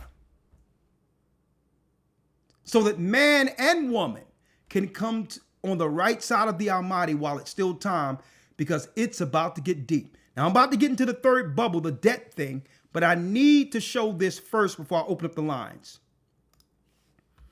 Elder Lawya, let's go to Genesis 3:1. Yes, sir. Genesis 3:1. Now the serpent was more subtle than any beast of the field which the Lord God had made. Yes.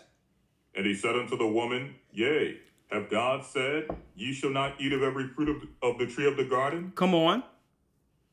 And the woman said unto the serpent, we may eat of the fruit of the trees of the garden, but of the fruit of the tree which is in the midst of the garden, God hath said, ye shall not eat of it, neither shall ye touch it, lest ye die. Lest you die. So she's repeating what a man said. Right? Right? Now read the 4th verse. And the serpent said unto the woman, ye shall not surely die, for God doth know that in the day ye eat thereof, then your eyes shall be opened, and ye shall be as gods, knowing good and evil. You're not going to surely die. I'm going to show you something that's well beyond the education of Adam. See? Why'd you sit back and wait for him when I can show you everything? So by giving her the knowledge, guess what? She becomes equal and almost in what? The position of a man. And after this ensued the first disagreement, the first arguments. Now check out how the serpent worked. You shall not surely die. That's no different than the FDA and the CDC telling you it's safe and effective, which means if you take it today, you're going to live. Safe and effective meant you were able to walk outside the doctor's office that administered. That means you were living that day. Yeah, we took trials and people lived after the trials. But guess what? Eventually what happens? You got it. An early dirt nap. So safe and effective only means, well, right now when we administered, I seen you walk outside the doctor's office, so it was safe. That's how Satan works it. See? That's where they get this stuff from. This psychology. She was tricked. Psychology. Right? Now let's go back to the video real quick. So again, what makes women happy, I mean real happiness, is family and socializing. And nurturing. So everything we see going on in America was tested right after the civil rights movement amongst the Chinese. We are living out now a social engineered plan that's being executed in the United States now, where eventually it's the end of a nation, because a nation comes through a man and woman together bringing forth a name. Fair use. Created new freedoms for women, but hasn't erased old expectations. Women can now pursue education, careers, and independence like never before. But the marriage market is still operating on traditional rules. The clash between old and new values has created a whole generation of women stuck in the middle, successful on paper, but judged as failures in love. And in that clash, you see the future of China's social fabric, a society caught between progress and tradition, between modern choices and ancient pressures. So what does this mean for you as a foreigner? First, it's a reminder that dating in China is layered with cultural dynamics you might not see on the surface. If you meet a woman in her late 20s or early 30s, she may already be carrying enormous family pressure. Second, it's a lesson in empathy. Labels like leftover sound harsh, but they're real. They shape how women are seen and how they see themselves. If you understand that, you're already ahead of most foreigners who step into China clueless. And finally, it's a chance to appreciate just how different the dating landscape is from the West. In your country, being single at 30 might be normal. In China, it can feel like a scarlet letter. That cultural gap is exactly why this topic matters. So here's my question to you. If you were in the shoes of these women, would you push back against tradition, or would you give in to family pressure? Drop your thoughts in the comments. I'll be reading them all. And if you found this eye-opening, hit subscribe. See, he called it family pressure. See, you have to watch their words. Not family pressure. It's called being honorable. Honoring thy father and mother's wishes. See? So when they was able to execute this amongst China, sacrificing their own women, they were these what? These of serious social academia started studying this in order to break up the families. To use disagreements at a point of total division, financing one side against the other so that the relationships become irreparable. That's how you destroy a nation. And at the same time they're working, Elder Lawya, these social constructs, they're bringing in people from other countries and families who have what? A family model intact going back many generations to come in to replace our people who can no longer stand one another. And I'm speaking of men and women.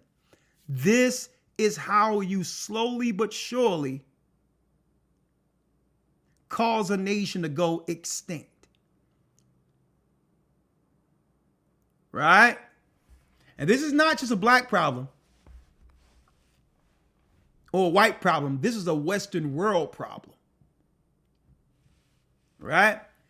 So let me show you what the end of this social engineering looks like. Sister Maya, the singer, Elder Lawya, she's up in her 40s right now, right? She's still a fairly good-looking woman, right? But she thinks in her mind that she holds the same virtue and attraction from a man that she once garnered at a younger age. And because she's been living in an echo chamber, listening to the wrong people, she actually believed the lies she have told herself. When really, I'm gonna be honest, this young lady should be listening to men.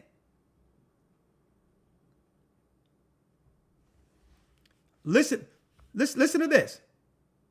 Independent thinker. I've witnessed a divorce between my parents. I've witnessed all kinds of things. She witnessed a divorce between her parents. So she took on that trauma. When her father was married to a mother. Now listen to what shaped her choices. Father is a very attractive man. I've witnessed a lot of things. It's also not been a safe place in my mind as a little girl. The white wedding dress, I was very fearful of those things. She was fearful of a white wedding dress. Right? But this not counting all, the relations she was associated with coming up. But she feared the wedding dress. Listen to this. So I looked elsewhere and probably escaped too much in my work. It hasn't been a focal point. I escaped in my work. When her work was to be a helpmeet. That's what she was put in the earth for. A good-looking woman who could have brought forth a nation with a man who would have appreciated her. And she believes that she'll be remembered based on her work.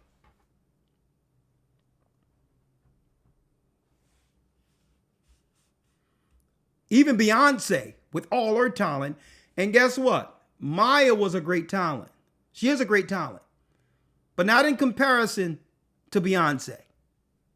And Beyonce even knew better. right for me. And this is what it looks like. Yeah, I don't I'm know very the last happy with time I heard myself. a new But Maya there are song, or the last time I heard somebody say, I'm gonna go back and listen to that Maya. Say that again, Back in Lawya. like that. I don't know the last time I heard a new Maya song, or the last time I heard somebody say, I'm gonna go back and listen to that old Maya track from the late 90s, early 2000s. Not one person I know have Maya on a playlist. All due respect. Now, if you're gonna do the sweet marmalade thing, we have to go back to Patty, who came out with that one, right? The Right. itchy kitty ay, and that's talking about hitting the stroll. Dancing like exchange for money.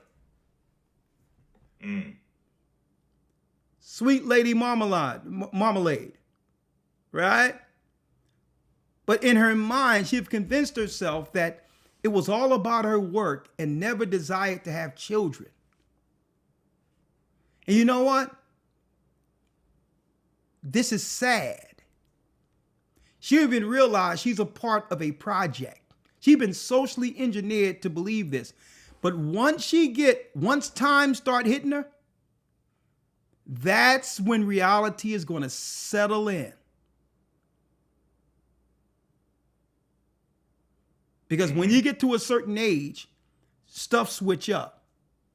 And you start to care for the direction of your sons, the directions of your family, your directions of, you understand, you're living through some of the lives you've helped create. And when that's missing and you sitting there petting a Siamese cat,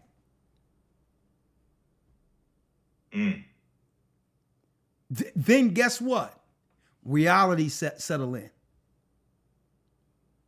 Now, I don't know if she's just saying this as a coping mechanism before everyone, because who knows? She probably feel that shame sitting at a table in a restaurant and seeing a family there and children there. You can't tell me none of that ever crossed her mind.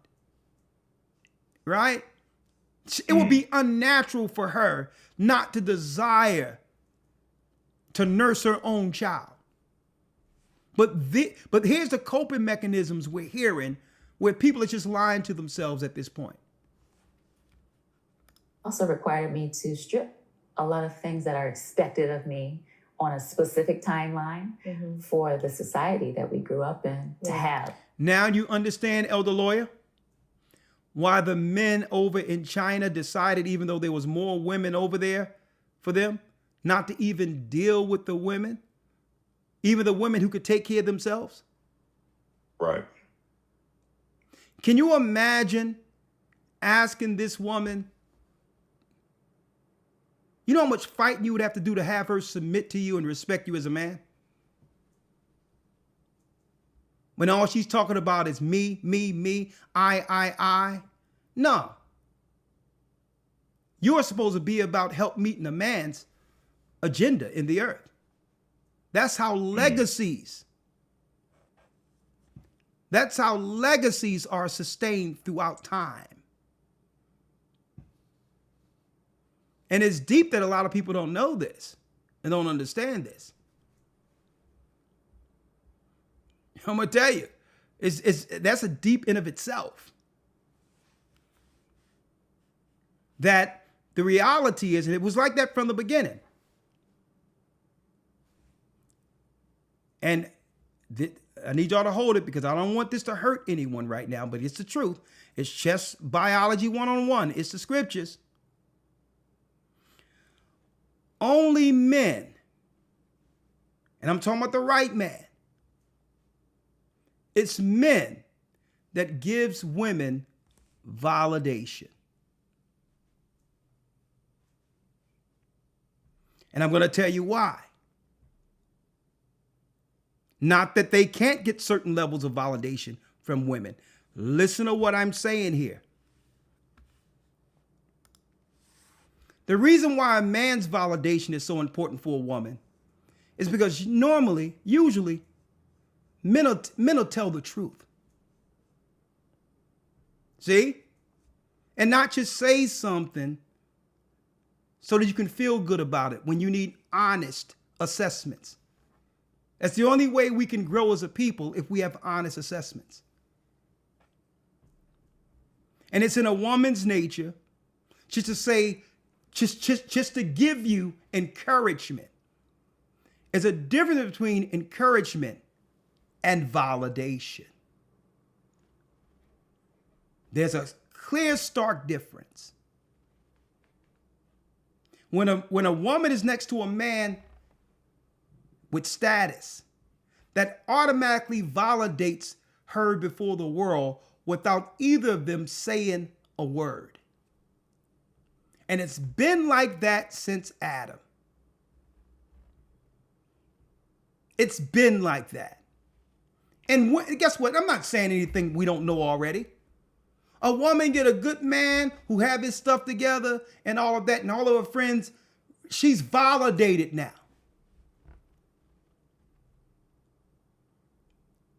And the Most High made it that way. And it's a shame that I have to preface this before even saying it. It's a man that validates a woman. And there's nothing wrong with that, because where she's fallen short at, now she has what?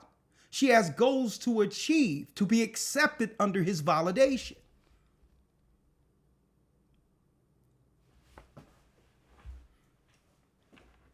Man, Elder Lawyer, we're gonna sit down with this round table Sunday. It's gonna be a conversation. We're just gonna talk about it, because what we're doing is just putting the structure back in place so that there's a defense with everyone in their proper roles to protect our people from what's coming in those doors, where everyone understands their natural role to navigate through Jacob's trouble. And guess what? It got to be a time where a man is not ashamed to say what a man is, and you know, and to be a man. And it's going to come a time where a woman don't feel insulted to say, you know what? I want to be taken care of. I want to be soft. I want to be the one who nurture the family and not have to deal with all these things. It's going to come a time where a woman is able to say this and don't care if other women call her a pick-me. Because once we go into our natural roles, the Most High kicks in. Right? He will show his satisfaction with the point that we repented from our social engineering. And now he'll show what? Blessings in the fact that we chose to be by nature what God intended, whether it be a man or a woman. All right?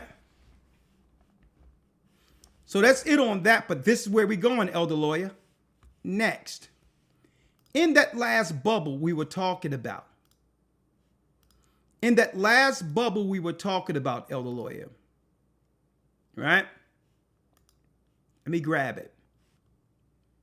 In that last bubble, the third bubble, it said would be the debt bubble. The debt bubble. So they tricked everyone into getting these federal loans, knowing that AI would replace all the jobs that people are going to school for and got these degrees in. So what are they going to do about the debt? Well, it's intentional. You can get all types of debt written off through Chapter 7, Chapter 11 bankruptcy. The one thing that, Elder Lawyer, that a person cannot get written off through bankruptcy is what? The federal debt when it comes to student loans. So someone may ask, well, why? Why is it that I can use all these chapters for bankruptcy, right? May take a hit on my credit score, but become solvent to get my score up one day. But why is it that this one debt they just don't want to forgive? Well, folks, that debt, you see where this is going, Elder Lawyer, right? Mm-hmm. That debt is for the future. It's the debt bubble. That's the hook they have in people. That's going to allow people to have to work for slave labor wages or pay the consequences in the new model. They don't want to forgive the debt because people are going to have to work the debt off.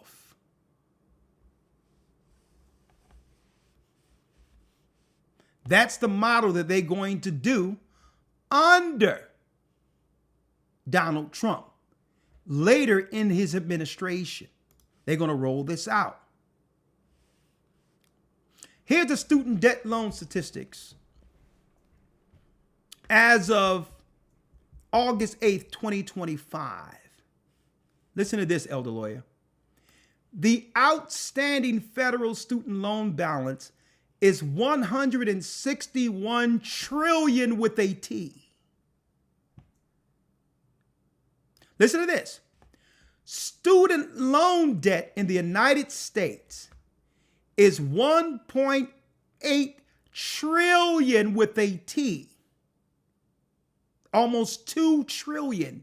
Annual growth resumed in 2024 following a year-over-year decline in 2025. The outstanding federal student loan balance is 1.661 trillion. 42 million student borrowers have federal loan debt. Federal student loan debt represents 91.6% of all student loan debt. Of a student loan debt is private, including 30.7 billion in refinance loans. Folks, this is a government business. The schools they are fronts for a government debt slave system. And they'll have you believe that whatever you're going to school for, there'll be some job down the line that can pay it off. Or at one time, you had a lot of women thinking, a lot of women go to school and outpace men in school, and that's all races of women. All races of women outnumber the number of men that goes to school. And some women in the back of their mind are thinking, well, it's okay because eventually, look where I'm going, Elder. Eventually, I'll have a husband who's going to help me pay it off. If not, pay it off altogether. You have women who think in the back of their mind that they'll find a provider male that'll take care of their debt later. When it doesn't work that way. Because women at that young age believe what they have at that age when they go to school. That's what they're thinking of what they'll present in a, that's what they think at that present time, that they'll be presenting a man later. But it's not. We know what happens in those colleges. We know what happens at those parties. We know what happens when you're finally out of your mama's house and it's time for you to what? Have time for yourself. Live your best life. See? And by the time you're out of school, you're not the same young woman with virtue that means more to a man and your strongest fertility, time of your fertility. You're not that once you're out of school into your 30s with a degree. High expectations past the age of your high fertility. And that's what the men in China said no to. Let me play it one more time, Elder Lawya. So if that's the case, who's going to pay the debt?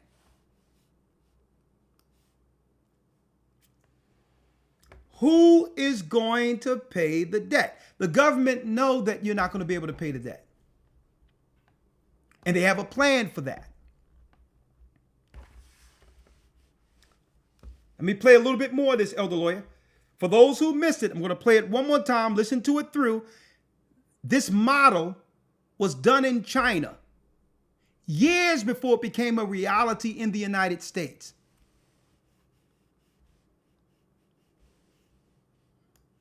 Right? Someone says, now here's a real good one. Listen to this. This one sister said, I paid my own school. Can't expect a man to take care of you if he can't even take care of himself. And you know what? That's a blessing. You're one of the fortunate ones, sister. You're one of the fortunate ones. All praises be to the Most High that you were able to do that. You're one of the very few fortunate. Listen to this. In China, something unusual is happening. A paradox that feels almost unthinkable if you're a foreign man visiting for the first time. On one side, you see rapid modernization. Skyscrapers, bullet trains, mobile payments for everything. The country feels like it's operating 10 years ahead of the West. And yet, hidden under this glossy surface is a story about women. Women who by global standards are attractive, successful, educated, and still they're struggling to find partners. They're called Schengen, or in English, leftover women. It's a brutal label, but it's not just a casual insult. It's an entire social phenomenon shaping Emily's marriages and even the dating market in ways most foreigners never hear about. And today, we're going to pull back the curtain. The phrase leftover women wasn't something invented by random internet trolls. It was officially pushed into the mainstream in the mid-2000s by state media campaigns. At the time, more and more Chinese women were pursuing university degrees, careers, and financial independence. By the age of 27, 28, or 30, many were thriving professionally, but still unmarried. And in a society that still measures female success by marriage and children, this was seen as a problem. So the term Sheng started appearing in TV shows, newspapers, and government-backed articles. It painted a picture of women who waited too long and were now facing rejection in the marriage market. The cultural undertone was clear. Don't waste your best years chasing education or careers, marry early, or risk being left behind. For many Chinese women, the biggest pressure doesn't even come from men. It comes from their own families. Parents, aunts, uncles, grandparents, every holiday gathering can feel like an interrogation. Do you have a boyfriend? When are you getting married? You're not young anymore. In a country where family lineage is still deeply valued, the urgency is real. Parents worry about becoming grandparents. They worry about losing face if their daughter is still single after 30. Some even take extreme measures, like going to marriage markets in public parks, where parents gather with paper resumes of their children, advertising them to strangers like job candidates. Imagine walking through People's Park in Shanghai or Zhongshan Park in Beijing. Trees lined with sheets of paper, each listing a son or daughter's age, height, education, job, and salary. And most of the time, the children don't even know their parents are there. This isn't a fringe behavior, it's mainstream. And it speaks to how deeply personal success is still tied to marriage in modern China. Now here's the twist. You might assume these women can't find partners because they're not attractive, or they lack qualities men want. But that's not true. Many are beautiful, educated, and financially stable. The real challenge is expectation mismatch. A woman with a degree, a strong career, and an income often looks for a man who matches or exceeds her level. But in China, this creates a bottleneck because men with equal or higher status often prefer younger women, typically in their early 20s. You see that? Heard that, Elder Lawyer? Mm-hmm. It's natural for a woman to have worked hard and acquired a certain status. It's natural for her to wait for someone or want someone who can match or even do more than what she's acquired, which is understandable. Mm-hmm. But the man she wants over there wants the woman without all that. someone that he can educate, someone that he can shape into being a helpmeet for him. So if he has all that money that can satisfy what her requirements are, well, that money can be used to satisfy any woman's requirements. Right. Right? Without all of what? Without all of the requirements she brings to the table. Right? She's going to have requirements that she's asking of him, right? And where he's going to have to work towards what she desires. When he can go find somebody who would appreciate what he has without the extra input.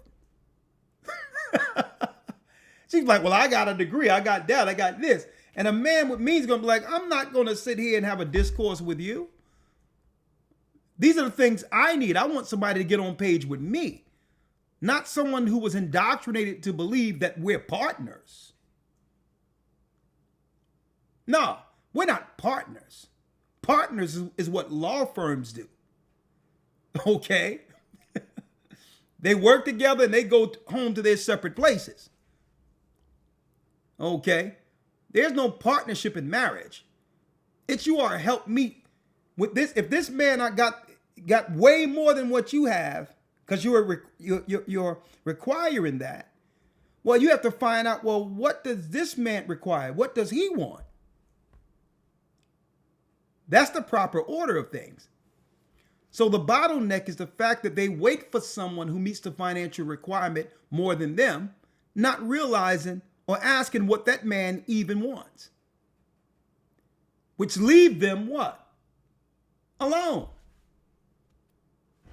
Listen to this. So this is the model. They tested in China first, and now they're using it have taken hold in America for the last 10 to 15, 20 years. Or higher status often prefer younger women, typically in their early 20s. It's not about romance. It's about cultural tradition. The idea that a younger wife is more pure, more fertile, and easier to... She have less experience. Right? That's what an older man would means. He's going to get the most pure. He's going to get as close as to a virgin he can get. Especially if he want to have a family of his own. Now, of course, everyone don't want the same thing, but generally a man of means want to raise his own family, right? To mold into family life. So even though these women are objectively excellent partners by global standards, they get squeezed out of the dating market. Men go younger, women look for equals or betters, and somewhere in between, nobody meets in the middle. Here's where it gets even darker. China has one of the most imbalanced gender ratios in the world.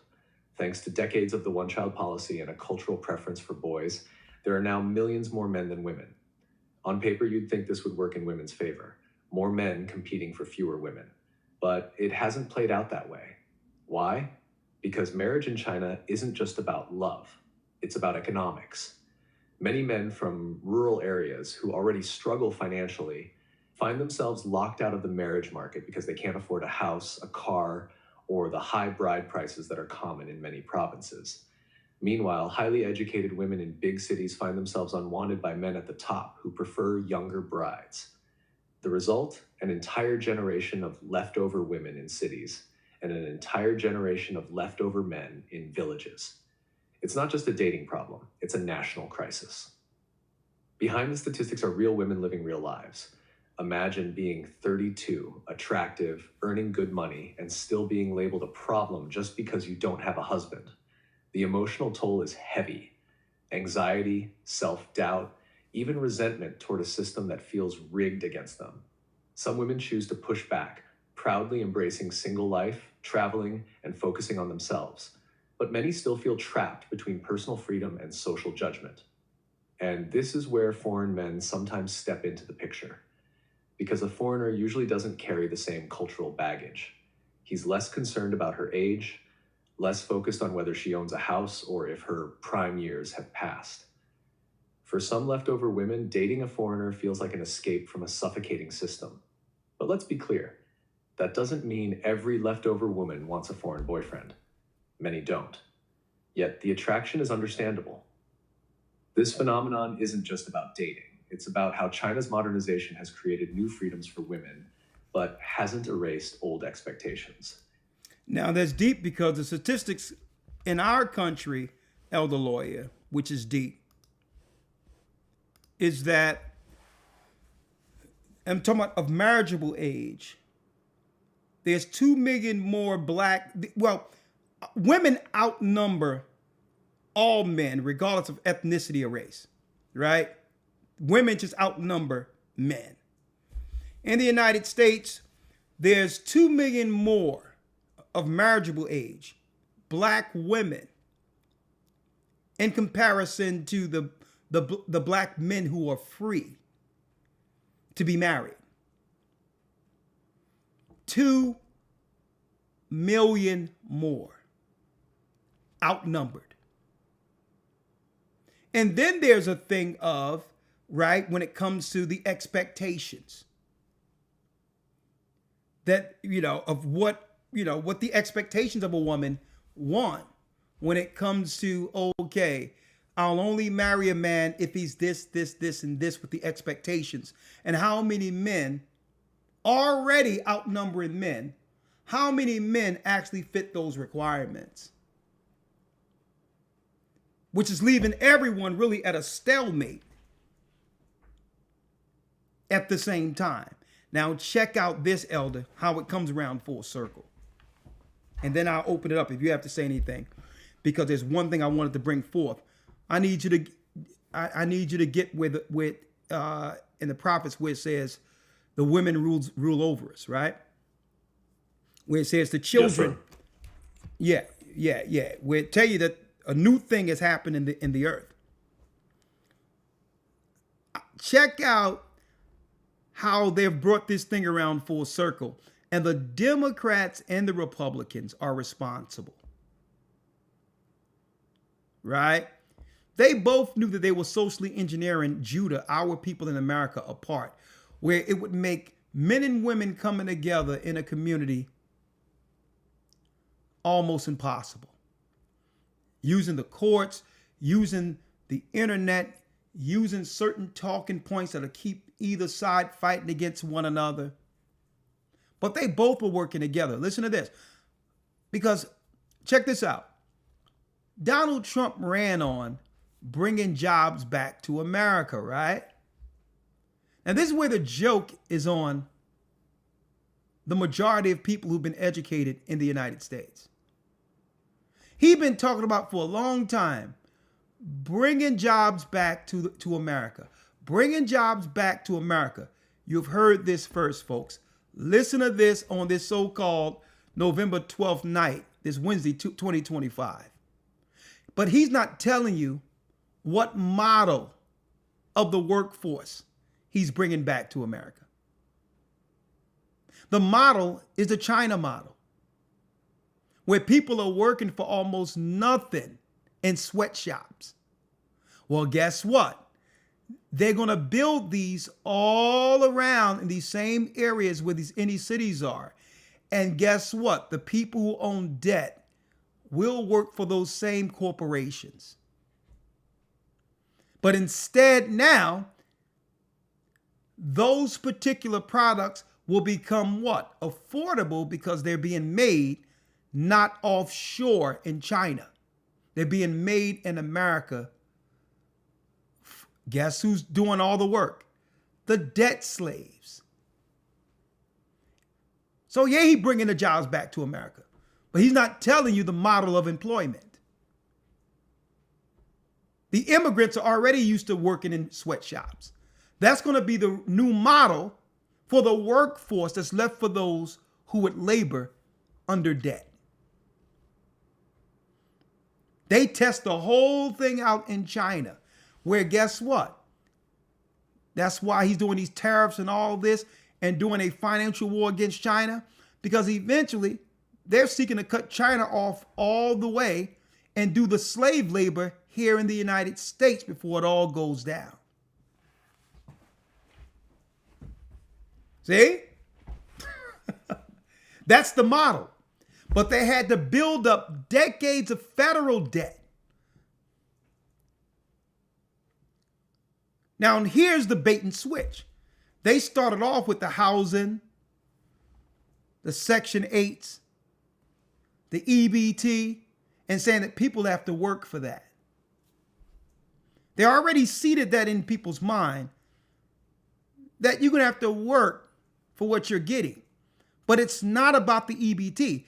That's going to be the model for the whole workforce of debtors. That's a businessman. And why pay for products offshore that you have to pay more based on the fact that it's imported? If you can get the same products made in the old USA for the same amount of money you're paying laborers in China.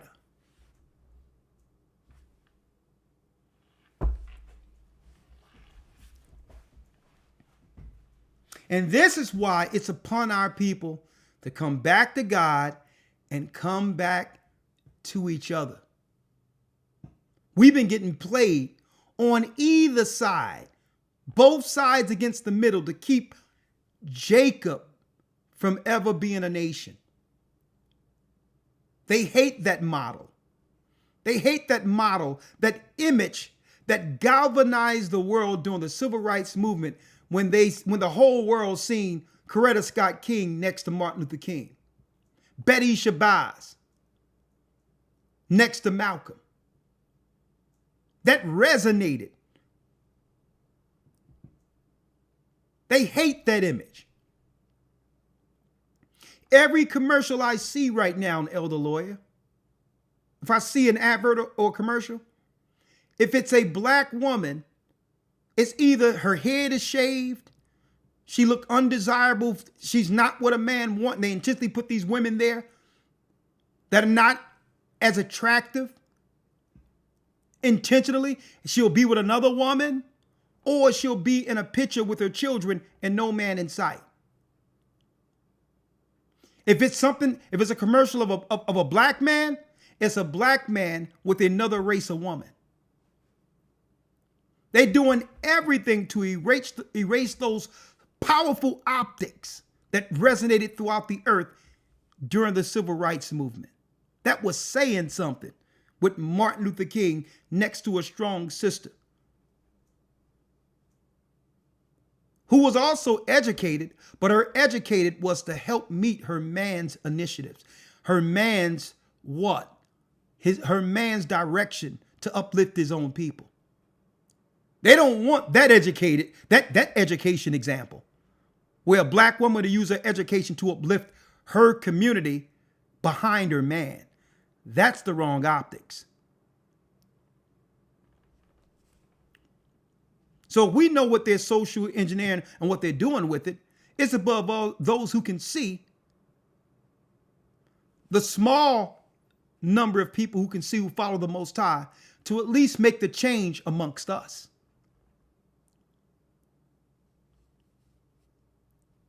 Because there is no saving this nation. There's no saving America. There's no saving it. Because not enough of the people are willing to repent. I mean, we can't do the least things, the least requirements. The least requirement is that we can at least operate in the order or the nature we were born under.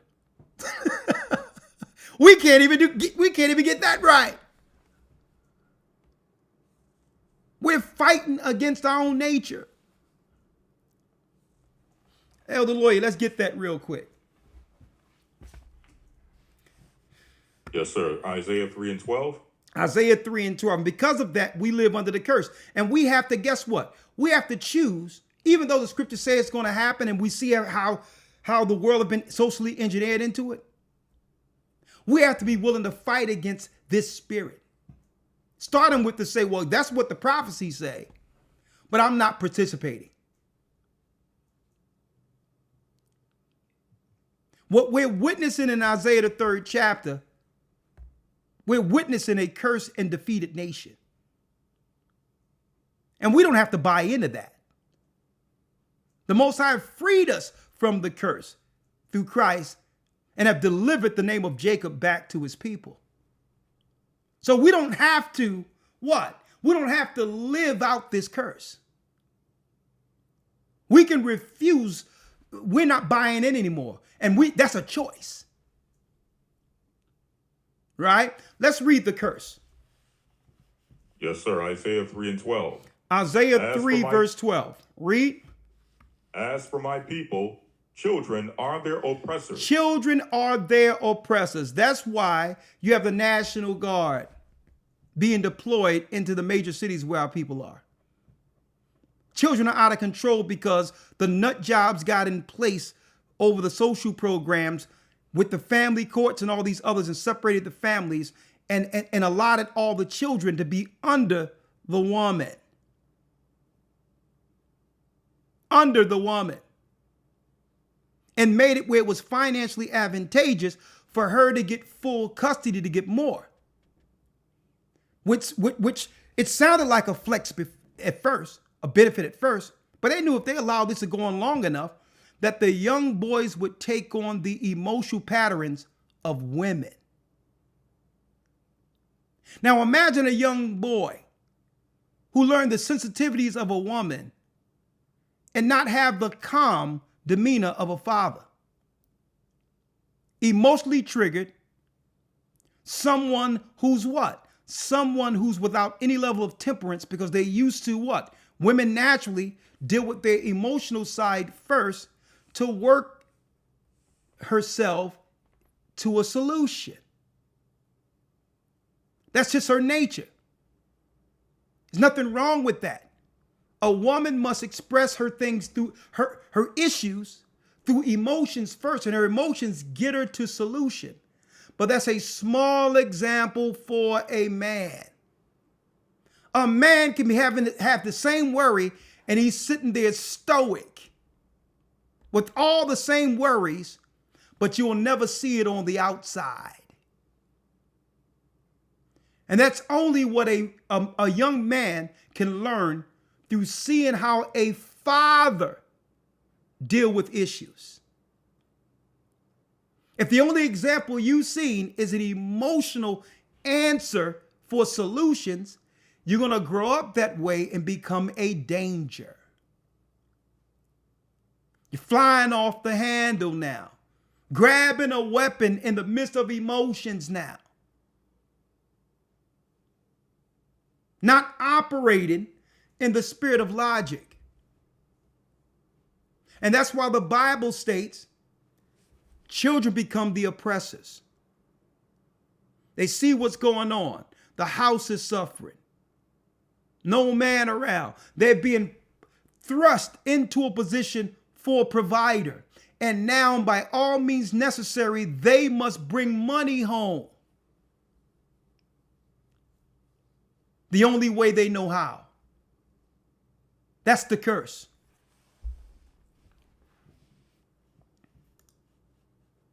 It's to a point where when you talk to a young man or a grown man where his father wasn't around, you must weed through their emotions to get to them, to actually reason with them.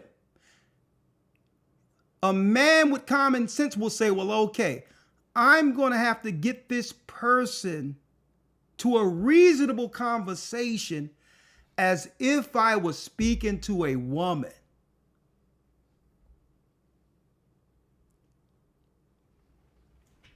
I have to let this person get all of the emotions out first, like a woman, because sometimes a woman just wants to get out what she's thinking without any rhyme or reason. You don't mind dealing with that with a woman, because the Bible says what? Give honor to her as the weaker vessel. So you don't mind. Sometimes she have a lot of stuff she want to talk about that she didn't say yet. It have nothing to do with solving it. She just want to talk to you about it. But men aren't supposed to have conversations like that with men. Men are direct. A man should be able to tell me straight out in a few words what his concerns are. Okay?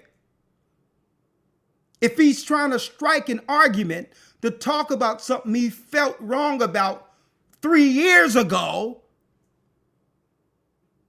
that's a woman. That's a woman. That's a man who's been raised not to understand how to deal with conflict resolution from a male's standpoint.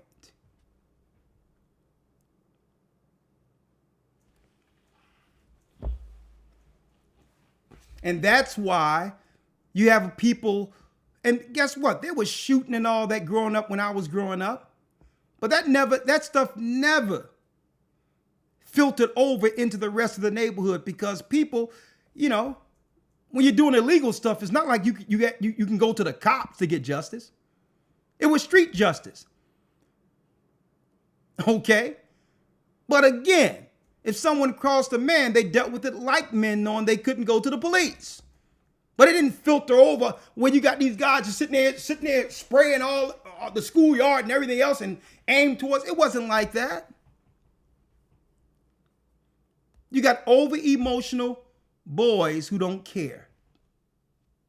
And that's what the scriptures is talking about at the very end. Let's read that again. Yes, sir. As for my people, children are their oppressors. Read. And women rule over them. That's not a flex. That's nothing to brag about. That's a curse. That's a curse. This is the system Esau engineered to destroy us from the inside. So we're supposed to look at this and say, okay, we were all subjected to this curse at one point or the other, but we're going to take what? We're going to take a stance not to be under the curse no more, to operate in the nature God intended going forward. We're going to fight against this curse. We're not going to what? We're not going to celebrate this curse. Like rappers rapping about selling cocaine and doing this and doing that and picking up this. No. That nature is weak. That's weak. And when it states here, women rule over them, it's talking about women standing in a position of rebellion.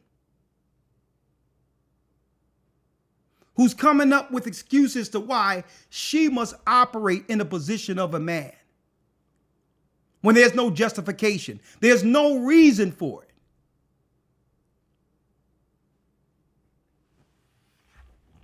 Okay?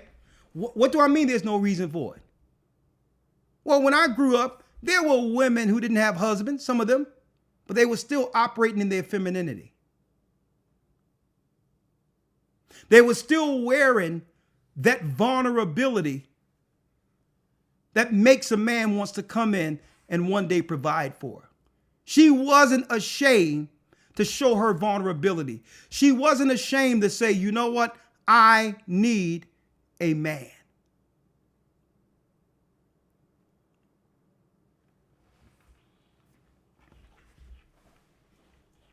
See? So this is the curse when we begin to live in these satanic broken rules, which are curses. As for my people, children are their oppressors. And we just explain why. And as long as we're willing to feed into the cycle, Esau is going to set up nut jobs from the LGBTQ over our communities to continue these systems and to continue this in place. Because they're used to operating out of nature. They're going to socially engineer that in our communities, where a woman a woman will feel less than if she's not operating in the spirit of a man, and vice versa. When you get backwards people educating the people, they're going to promote the backwardness.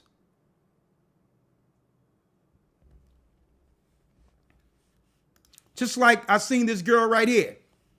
I have never desired to marry or have children. Only people I've seen speak like that are bachelors. A woman ain't supposed to be celebrating not having children when she was able to. That is not a flex. Okay, that is not a flex.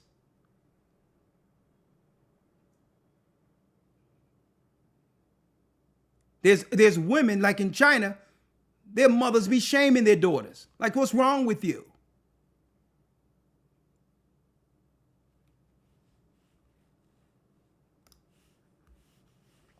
Let's finish it out. And as for my people, children of their oppressors, and women rule over them. O my people. O my people, they which lead thee cause thee to err and destroy the way of thy path. And they which lead thee cause thee to err and destroy the way of thy past, because the churches are promoting this foolishness instead of correcting it from the pulpit. The Christian churches are actually promoting this madness. Everything you see in the community, the degradation, the destruction, all of that is a direct result of the religious institutions that are over the community.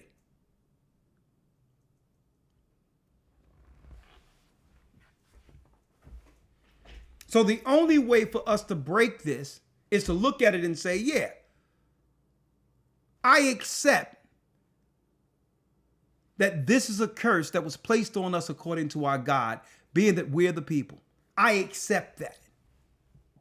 Now, with the knowledge of me being Israel, following the law, we're the ones who have found this truth during the awakening, who will break the curse, starting with our own actions. Not talking about, well, this is what happened yesterday, or I'm going to accept what it is because this is the society I've been born into. No. What we do is, okay, if we contributed to the nonsense, then now we should have enough understanding according to the Almighty to start what? Going the other way. Set a foundation according to God and stick in it. Stick with it. Like, okay, here's the nature of a man according to God, and this is what a woman is supposed to be according to God. So regardless of my programming and what I've been through, regardless of what happened with my mother or father or in my community, guess what? I have control over my temple. And I can decide to operate in the nature God intended. Anything you have to say, Elder Lawya? No, sir. No, sir. All right. What say you? Let's come on in. Come on in. There's more I wanted to talk about. I wanted to go into it, but I'm going to talk about that this coming Friday. The Asians in the spirit of Sodom and Gomorrah. Folks, the whole thing when it comes to scamming is show East Indians and other nations that are used to scamming that we've been overlooking. And it's in the book of Jasher. These scammers who come over here and put all that negative stigma on our people. We're going to be identifying one clear indicator when it comes to the Babylonian way is when we're witnessing the spirit of scamming. That's Babylonian. And I'm going to talk, Asians are involved in all of this too. And I'm going to be talking about that this coming Friday on Patreon. All right? On Patreon. I was about to go into the history of debt prisons because that's where it's going. But I'm out of time.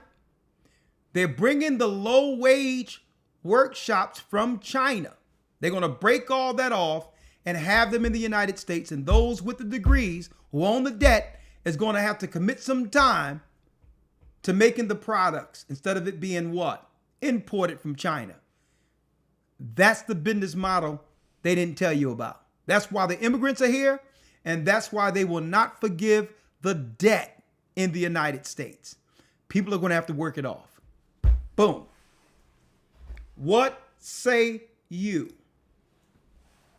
What say you? And again, when they set up the 15-minute cities, they're going to make it where you can operate with it with a bracelet on or something. But you have to stay within the parameter of your 15-minute city while working. Right? That's where it's going. Right? 455-888-2759 for those who would like to text in. The phone number is there. All right, 445-888. 888. That number isn't right. It's 888-2759. So let me see. That's the wrong one. Right there. 445-888-2759. You can text and I'll respond back to your text. And or if you would like to, you can zoom in. If you zoom in, you're going to have your camera. You don't have to be on video, but you're going to have to come in so I can see you, because usually when someone is showing their face, it minimizes the trolling. Even if you disagree with doctrine or whatever the case is, I'm willing to entertain that if you're willing to be respectful, okay? All right. There it is. For those who would like to come in through Zoom, when it's too late to save a nation, and it is too late, America is toast. All right? We just have to do what? Repent, follow the Most High, get on code with one another, which means what? Following the laws, statutes, and commandments written within Scripture.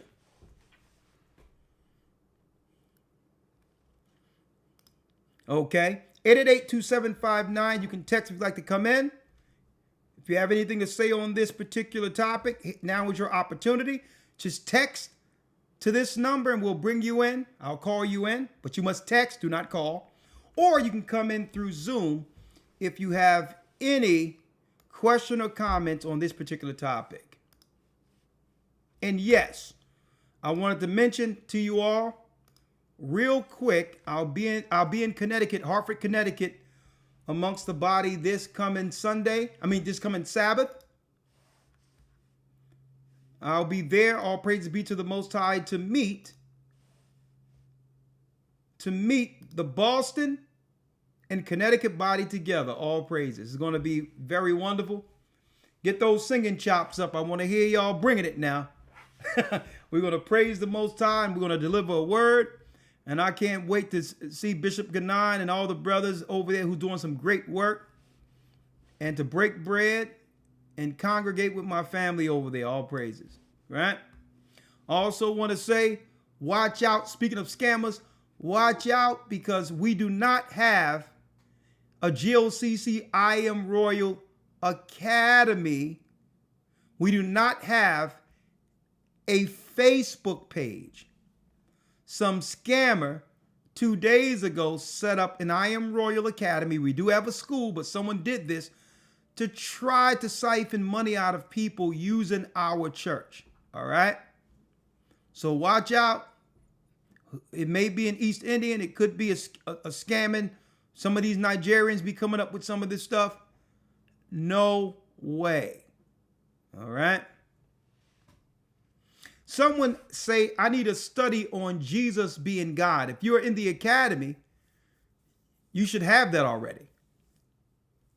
Christ was and is a part of the Godhead. Godhead is Allahayim, Father, Holy Spirit, Son. We teach that in the first week of the academy. So when it says he's God, he's not the Father. He was one of the three from the beginning. Before what? Before the heaven and earth was created. Right? So Christians get it confused when they see that Christ did the creation, but the Most High God gave Christ the blueprint. Okay, from the beginning, in the beginning. So that's why Christians are confused concerning calling him God, because they see his function was in the Godhead. But the Godhead is the Son under the Father. See? And the Holy Spirit. Right? So watch out on Facebook. Again, this person is not the Gathering of Christ Church, and they're gonna have to stop all these thieves, or they will be thrust into the lower parts of hell. Okay? But do not send this satanic evil person who put this up a red cent. All right? So this is from Facebook. Someone put up our name, use I Am Royal, the school we have for our children, to try to grift off a little cash from people. All right? Beware. All right? Wanted to put that out there. And again, 445-888-2759 if you'd like to come in. Are there any books in the Bible that weren't written by Hebrews? Someone asked. The answer is no. All the books of the Bible were written by the children of Israel. Okay? All the books within the Bible were written by the children of Israel. Okay? Okay, let's see what we have here. We'll open it up for a few minutes before closing out. Before closing out, let's see if we have anyone on Zoom. We got your call. We have your call here. Make sure you get on the you put your video in your call. Shalom, can you hear? Shalom. You can see me, right? Yes, Okay. I can see you, sister. How are you? A little under the weather. I would love these demons or whatever is inside of me to come on out. Yeah, we've all been sold a horrible lie. Women, growing up, I remember like being shown that, and I'm just like, it just seems so like out of order. Okay, you was being shown what? Be your own independent woman. The man is an option, and it was encouraged. And so so when I went to college, it was very, Okay, encouraged. hold up, sister. Let's slow walk this. Mhm. What does independent mean? That you don't need anyone, that you can make it off your own hard work. Okay, so where you from, sister? What tribe are you from? Oh, I'm Issachar. Issachar. So is this something that your mother told you to do? What? No. Just because I grew up in a very privileged area. So it was even encouraged in some of the white community. It wasn't as pressed as hard as when I went into other communities, but I could see that it was, in the African American community, a lot, really pressed. You got to be that strong, independent woman. And then, and because I lived around a lot of white people. Okay, so yeah. Okay, let's deal with one people at a time. Take your time, because I want it to be coherent and clear so that we can actually edify through what you're saying. So you said at first it was in a white community. They were saying be independent. Yeah, I guess some of us, some of my high school teachers, they were very strong feminists and stuff. Okay, And, so what I'm hearing is lesbian language. Yeah. Yeah. Now I did go to college, but I didn't go to college actually. I actually went to college Well, let's talk Try to about. find Let's someone talk. smarter than Okay, me. sister, you're still running all over the place. Let's stick with one place at a Okay, time. Your school. Okay. So you had some lesbians with lesbian language telling you to be independent. What's the benefit of you being independent? Because suppose a man tell a woman, would that sound normal to you if a man says, I'm independent? Any man ever told you that he's an independent man? No, I can't. I know exactly. No, it'd be like, listen, good for you, buddy. I'm saying, but doesn't that sound crazy? It does. See, here's a deep thing about the independent woman, right? Even in the world, they are having relations with men. Is that independent?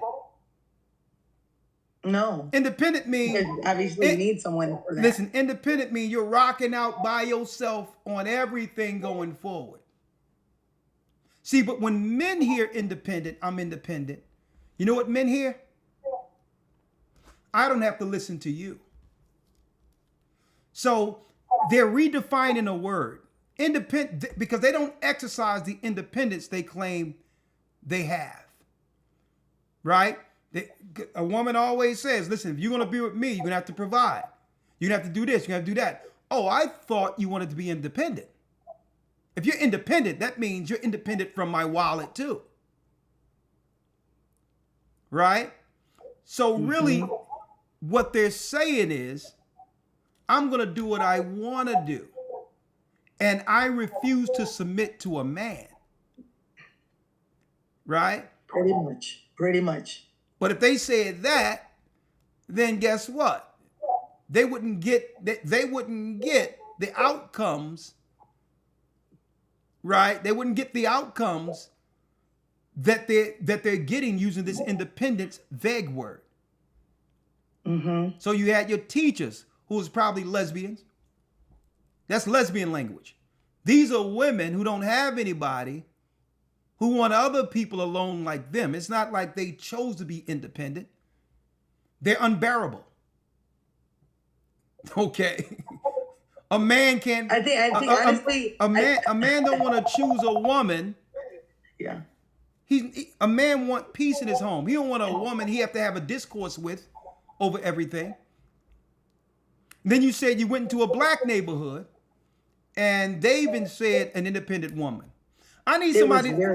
I still need someone to explain to me.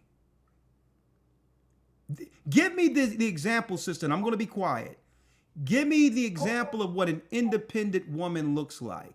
Because I've been hearing this so long, you would think that someone would be able to give me a coherent definition.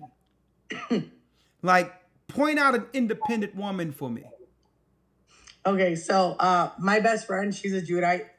And when when we were going to college, you know, she dated a lot of nice guys, a lot of good guys with potential that actually cared about her. But, you know, they didn't have whatever the exact bank account number.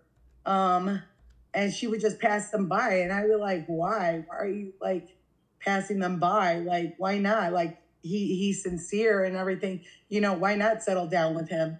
And she's like, no, like her idol was like Oprah, you know, like I want to be like Oprah.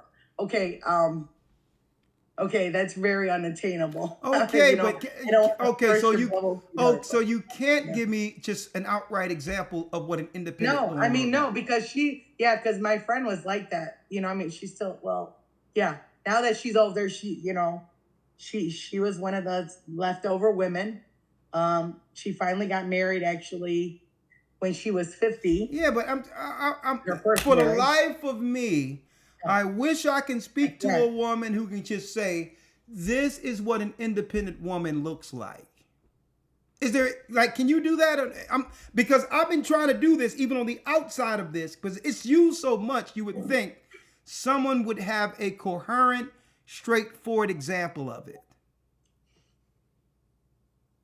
Do you have it?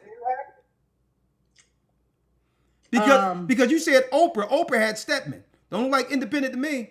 Yeah, no, exactly. Or are they just saying this stuff? I think, yeah, they're just kind of like just saying it, but it's just like, okay, but they're still like, wait, if you're not wanting, if you could do it on your own, why are you looking for someone? Why are you in the dating scene? You know? Like, Yeah, thank you. I don't, Well, sister, let me get the I next don't call. get it. Let me get the next call. I got to get somebody else in here. But thank you. I hear what you're saying, though. Thank you. Shalom. Shalom. All right, who do we have next? Amber? Amber, can you unmute that? Yes, sir. How you doing, Amber? How old are you? I'm doing good. Shalom, Elder. I'm 25. 25. Excellent. Are you in school? Yes, sir, I am. Okay. Maybe you can help us out. What school are you in? You ain't got to tell me. You're currently in college, right? Yes, sir, I am. All right, so maybe you I'm can in graduate school. Maybe you can help me out, and congratulations and all that, because I'm sure you're not going to lose your femininity in school, right? You still going to be, right? You've been guided under a righteous Hebrew home, so. But can you give us this example, sister? What is an independent woman?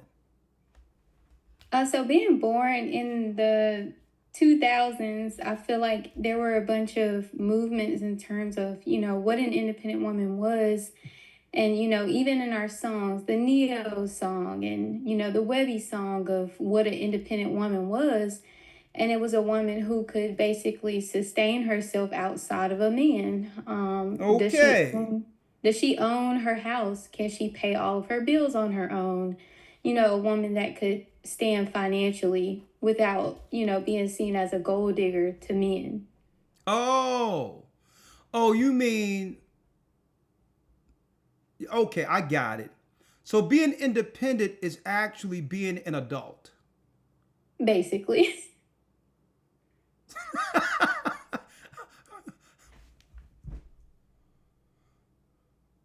Okay, just opposed to what?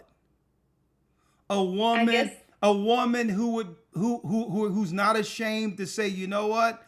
I'm gonna be a helpmeet to a man, and I don't mind if I don't have much if my man can provide for me. Right. Is it something wrong with that type of woman? I don't think there is, Elder. I just feel like in the 2000s, there was a big push of, that's what mainstream media made it seem like men wanted.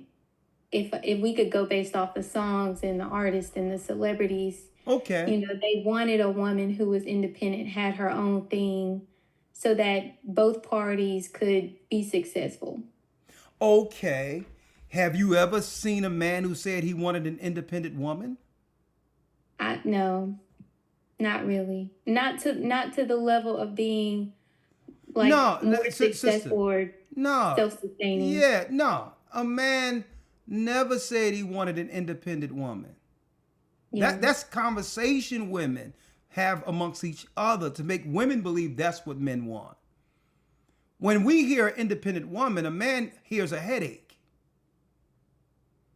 Because it doesn't make any sense. Right? Independent means by yourself. Like words mean something. Mm-hmm. That means, okay, you don't need me. You don't need my wallet. You don't need my companionship. That's what men are hearing. And you know what? A lot of men now are taking women up on it now. Men have heard it. And see, I believe that these are conversations women have to themselves, flexing and saying things they don't really mean. But now with the internet, they let the cat out of the bag, because women always said stuff and they always was still being different when they was with a man. They would tell their girls all types of stuff, but really they knew that they had to be right to keep their man. But the worst thing that could have happened in our modern times is that men would sit next to a computer and hear some of these conversations. And I'm saying that's the worst thing that could have happened for women. Yeah. When I was growing up, it was women had their conversation where my mom was with their girlfriend saying all types of stuff. And my father was like, don't even go in there. They ain't talking about nothing. Okay? And men had their own haven. Because when you hear some of the stuff, it takes away what? It takes away the desirability and the purity that men want to feel, or virtue that a man would want to feel concerning a woman. You don't want to hear all the stuff that'll make her unattractive. So they're saying a lot of stuff out there they don't mean, but men aren't like that. When men hear this, they're taking what women are joking about and really don't mean as truth. And now women are dealing with the backlash of that because men aren't approaching, men aren't calling, men aren't trying to have commitments anymore. And I believe that's the mistake women are making talking publicly when they really don't mean this stuff. Because you can't say you want to be independent on one hand, and then the next day on the internet say you want to provide a male. Mm-hmm. Yeah. Right? And you know what the other sister was bringing out, I can recall my great auntie. She's happily married for years with 12 kids, and even to this day I can call her and she will tell me to stay in school, keep going, don't let no knucklehead person mess it up for me, you know, and that's what they've instilled in me in terms of my family, of staying in school, being successful to make this life. But I also know when I get older, they're going to ask me, you know, oh, when are you having a husband and when are you having kids? But it's like, well, you told me to stay in school. Well, see, I don't understand how it's either or. Coretta Scott King went to school. Right. I don't know how in our minds, because I'm looking at other race of people too. How and we, the how white we, people in my school, they're married. That's what Some I'm of them saying. have kids. What I'm saying is what's wired in some of our people, our women in particular, that if they go to school, they're saying they're choosing that over a man as if they can't do both. Right. See, but what aren't they saying? What aren't they saying is it's really not about I have to do this over that.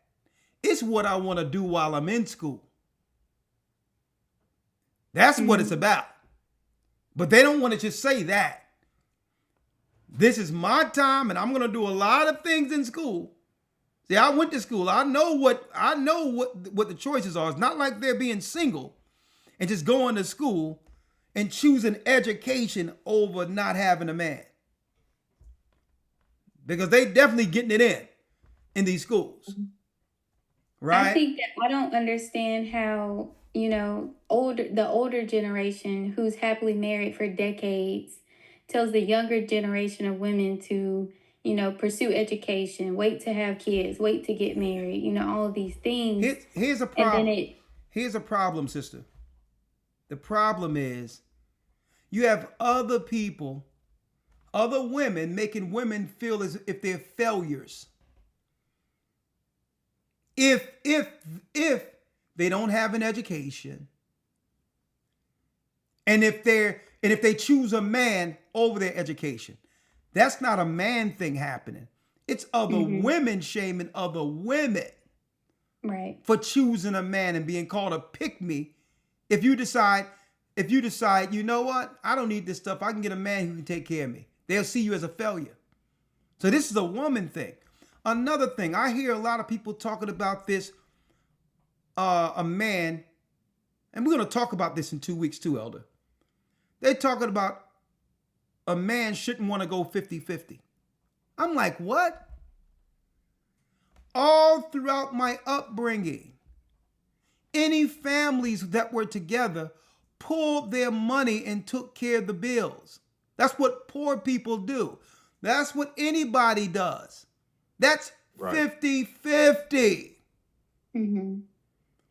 There's no such thing as if a man brings some money to the table, you keep your money to do what you want, and he have to pay all the major bills. That's utterly ridiculous.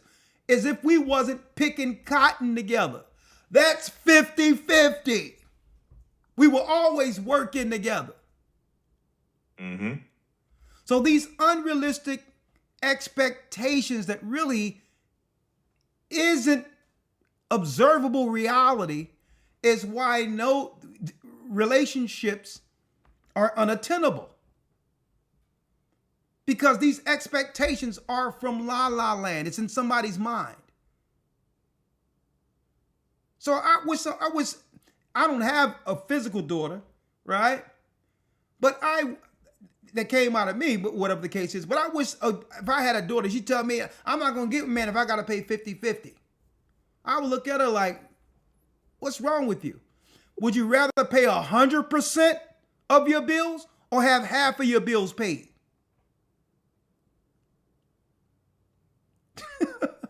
Because why? You go 50-50 long enough to build what? Your finances together. Mm-hmm. So when you get to the age, because a woman ain't supposed to be working in her 50s and all that. Her body start giving up at that time. She's supposed to be in wisdom time to convey the wisdom to the daughters and the granddaughters. She ain't supposed to be out there laboring and working after 50. Right. But if you work 50-50 together at a young age, you may be off work and never work again by the time you're 40. If you do the right things with your money, getting a business together. But that 50-50 adds up if you have two incomes together. So when people say that a man talking about he want to go 50-50, that's common sense. I mean, we were picking cotton together. That was 50-50. The church I went to growing up, the apostolic faith, right there on 9th and Collar Hill. The Chinese own that area now and just tore down the church. Pastor Bishop Little. He had a contract with all the offices where he cleaned the offices on the weekends. Right? Had a little radio station. He'd drop his tape down and donations would come in for the church. Mother Little. She worked at Cooper Hospital as a nurse. They both pulled their money together to pay the bills. I'm like, what's going on? This is why people are single today. People are coming up with these unrealistic. Somebody is waiting for somebody who's going to come in and don't know you as a stranger and take care of all your bills. That is insane. And then the people that's saying, well, I need to provide a man, is because they got all these expectations based on the bills that they've developed without him and expecting him to come in after you done accumulated a life on your own to sustain your life. A man wants to build his own life that his wife and children would appreciate. He's not trying to come in and pay for what you built. Insanity.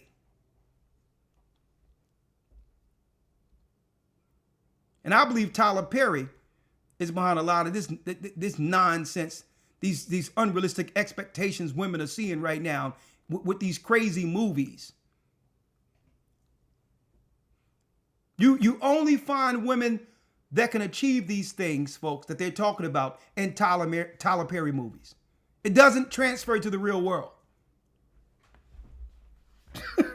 Thank you, sister. You have the last word. That's all I had to say. I thank you for bringing out this lesson. I appreciate the work that you all do. Thank you.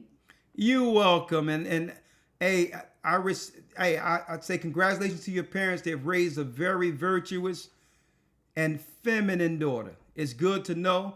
And guess what? You give all of us hope for the future. Young lady. Bless you. All right. Stay away from those crazies with that blue hair over in those colleges. All right. Blue and purple hair and all that. I'm like, what's going on around here? But anyway. All right. Someone says, matter of fact, let me call these numbers real quick and get these out of the way. And then we'll conclude it and pick up this conversation. We'll pick up this conversation Friday.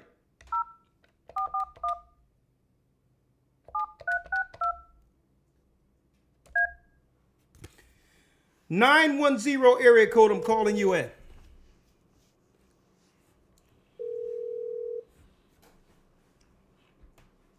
And I'm going to tell you, looking at these movies, taking cues from gay men. How are they doing? Hello. Hey, Shalom. You wanted me to call you in? Yeah. 910, your name and your name and location. What do you mean call me in? I want you to call me so I can know where to how I can come to your church. Okay, what city and state? I'm in North Carolina. Okay, North Kakalaki. All right. North Carolina. I'll have Elder Al give you a call. Okay. All right. All right. My brother. Can you tell me when? He'll call you tomorrow. Okay, thank you. Welcome to the body. Shalom. Yes, sir. Shalom.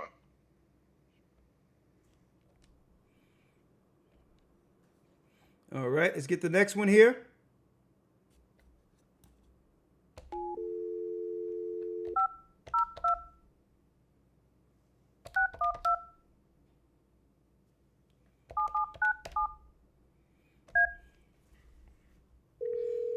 .502 area code. Hello. Shalom, Elder Shalom. Rawchaa, the Gathered Christ Church. You're live with the broadcast. What say you? Yes, I enjoy y'all. I've been watching you for a while. And my name is Brother Samuel Owens. I enjoy the program tonight. Praise the Most High.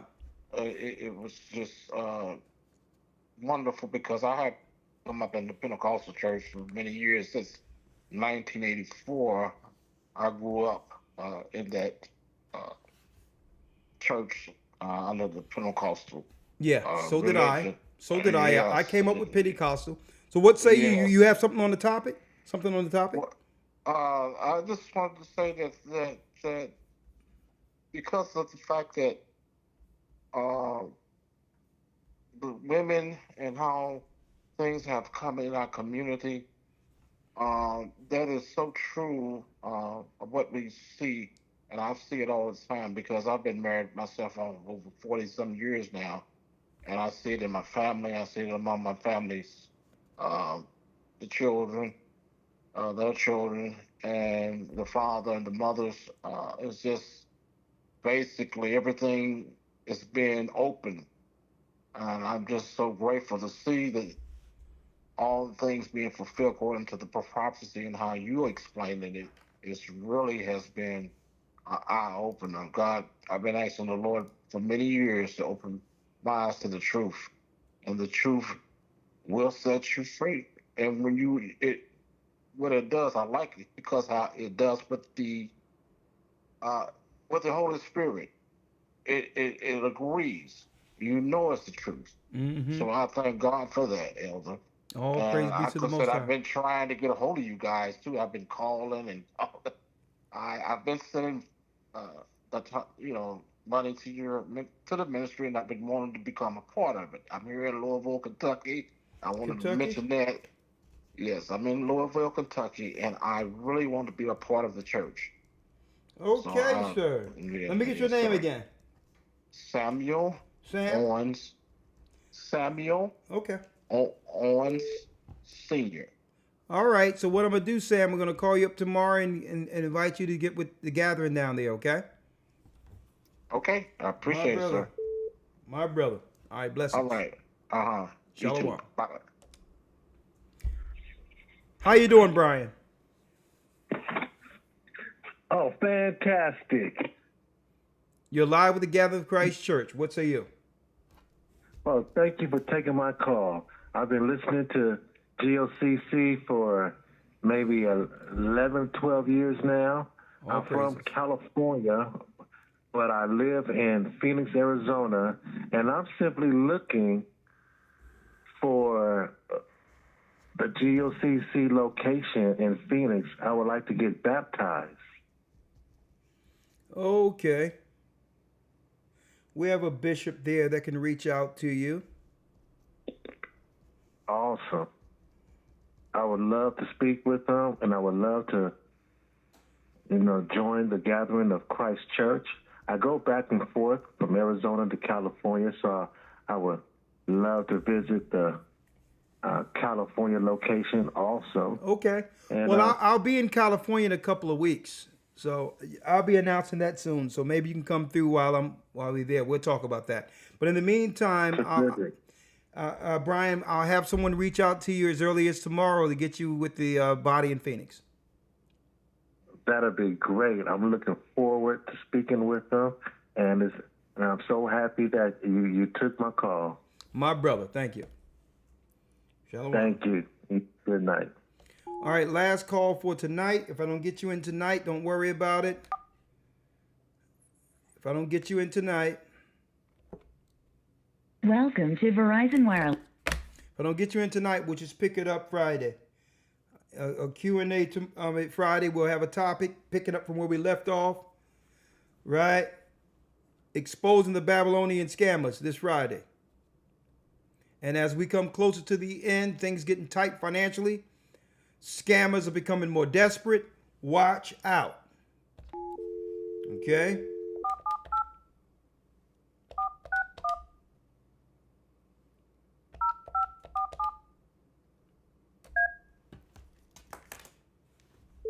Telephone number 478-461-0547. Can't take your... All right, yeah, we ain't doing that.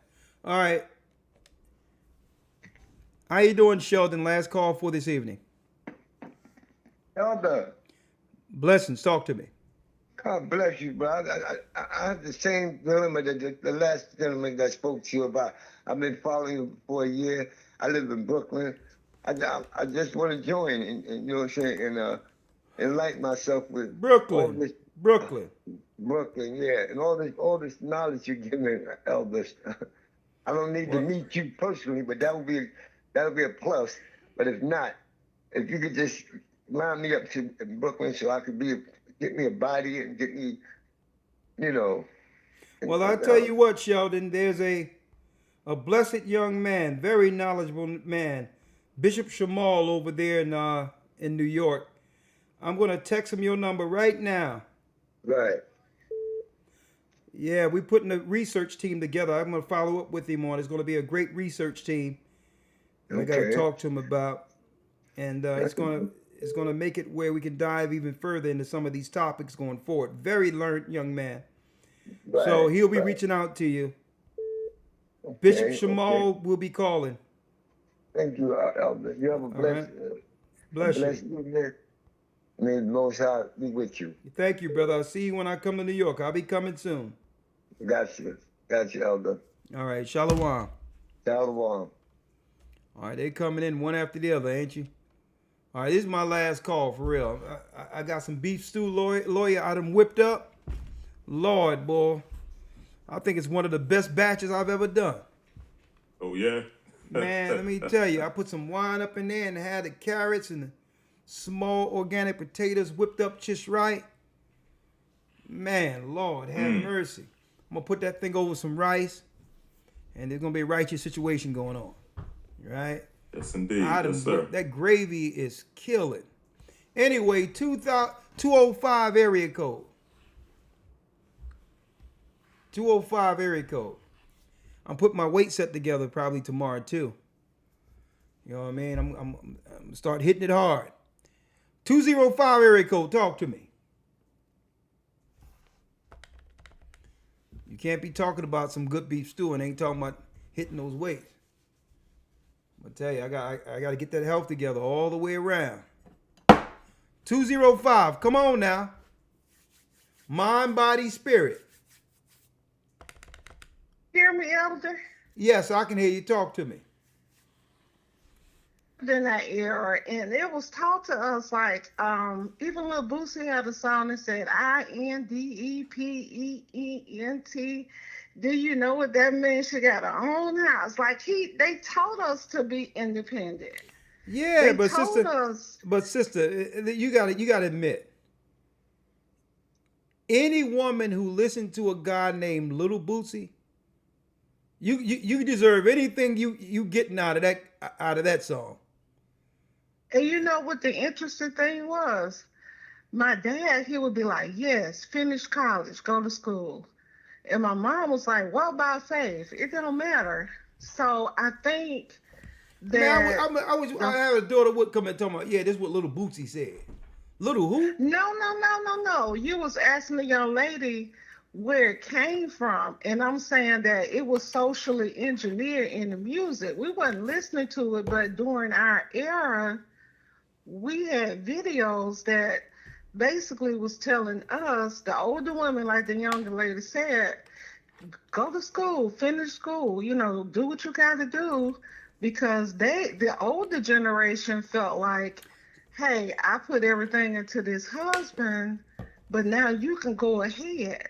So they had the family, so they kind of told us that, but at the end of the day, that's what the videos was teaching us too, to be independent, like Vivica Fox. All right, let's talk about it though. Okay. What's wrong with going to school like everybody else, but not have it where you're making a choice between that and a husband? No. You were supposed to be that was the hypocrisy of it all. We didn't know. We was going to school being told to be independent, and you still through the videos, because during that era the videos was teaching that you could still have your man and be independent. So it was utter confusion. That's how we know it was chaotic from Satan, because we were told to do both, be independent, and then the videos were showing, because my mom always taught me be virtuous, be like nerdy, but the videos was teaching I want a big butt and I cannot lie. So you had all these like videos. What time is it? In my day. Huh? Yeah, it's after 11, ain't it? No. Yeah. No, the videos was teaching us to. I understand, sis, but yeah, I mean, NWA was talking about. You asked us what was going on. I'm telling you. Okay, so what's the difference? Because NWA was talking about shooting people up and selling drugs, but I didn't look at that video and say, you know what, that's a good idea. But what I'm saying is, my dad said that's why women became what the men called the women. They wanted the big booty women, the whore. So now, 20 years later, that's why we got the sexy reds. We got the Cardi B. Sister, y'all got to stop this. No men ever said they wanted a Cardi B or Sexy Red. No men ever said that. And hold on, and let that's what the videos told the people. Listen. This is what I'm gonna ask you though. That's what the videos say, right? But I wonder when our women in general are going to repeat what the men say they want. Men say they want a natural woman. They don't want one with all this makeup. They want all these lashes and all this other stuff. Men don't want no BBLs. Men been saying this since age immemorial.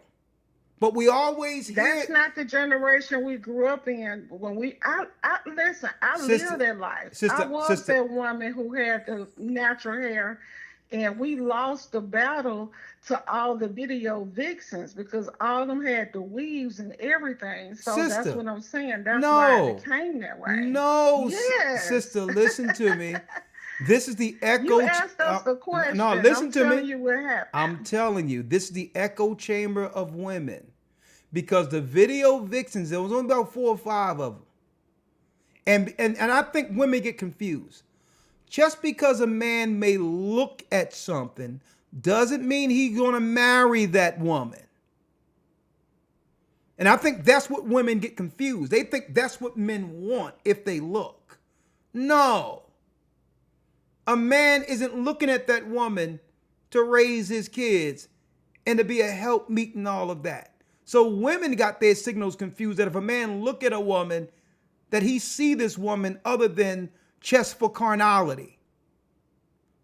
That's something that women have. I'm saying that's something women have to work out. When good women, I'm telling you, that's why those different I understand. groups. Let me get this out.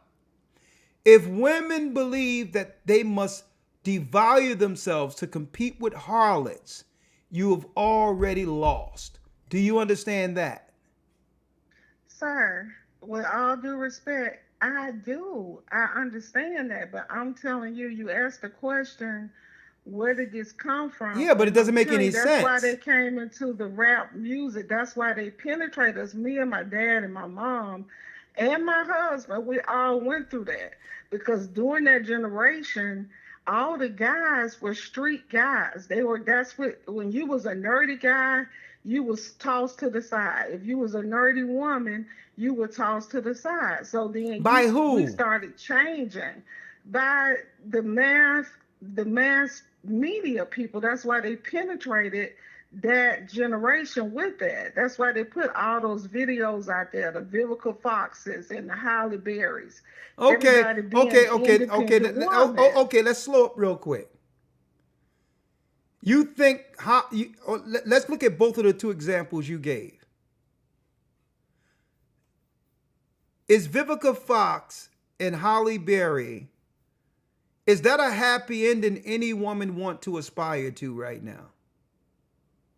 If anything, they can look at those two and be like, you know what? I'm going to do the exact opposite of those two women.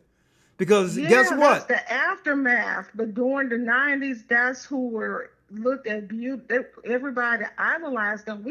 You looking back now, Elder, with all due respect, you looking back now, hindsight 2020. But growing up in that era, that's what they taught us. And that's why me and my mom, my dad, and all this would sit down, because that was the whole conflict within the family. One parent would tell you to do one thing, but then your mom would say, hey, I'm proud of you. Go on and get your education, because the whole thing was they gave us the impression that they were unhappy and they were kind of stuck. So it was education. Okay. So mothers encourage their daughters into a life that would lead to utter misery, while they had the opportunity to have a man all their life to take care of them. But this was the issue, because when you would give everything to your man, they would cheat on you. So that was the whole problem. But hold up, let's stick back, because you keep moving. Let's talk about this, because I think you hit something on the head. So she took her pain, her trauma, and transferred it to you. Women were transferring their trauma to other women when you should be free to make your own choices like she did. Isn't that unfair of her to put that on her own daughter? Well, yeah, that's a dysfunction of our culture. That's why I'm saying Satan had the chaos, because that's exactly what happened. And that's what the young lady was saying earlier. They would be married and they would still tell you, girl, get your education. Don't put all your eggs in one basket.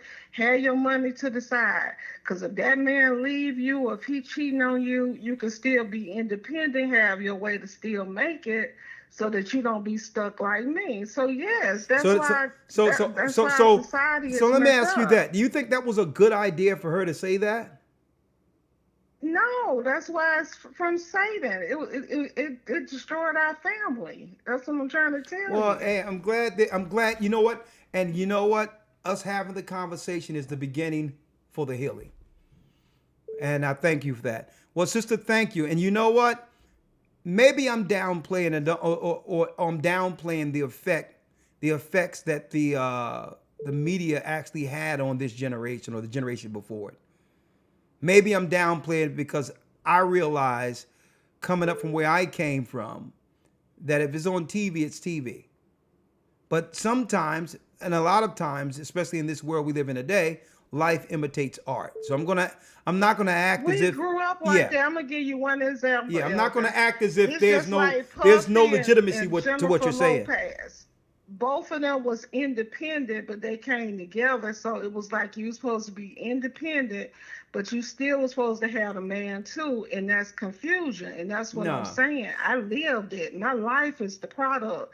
That's why you hear the passion in my voice. Well, this That's is what it is, sister. A mess. Sister, I'm saying, Women wanted to be independent, and they're more independent than they've ever been since the history of this earth.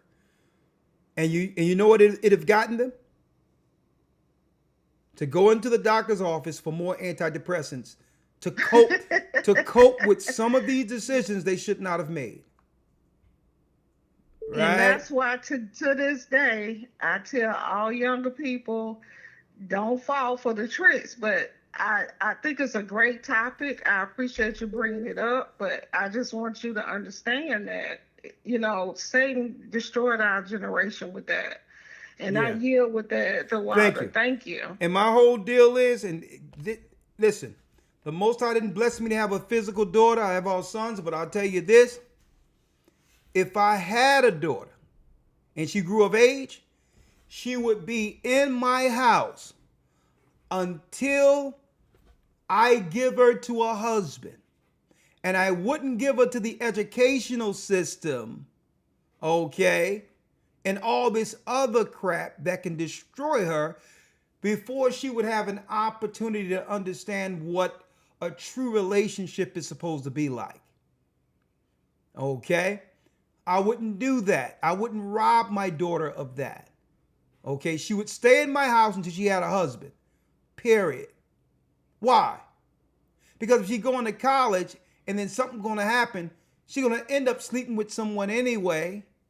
Why not me have an influence in that decision where someone would appreciate her virtue instead of just dealing with that one time she have in her life to give a man her virginity, instead of just throwing that away for a person that is not going to value it.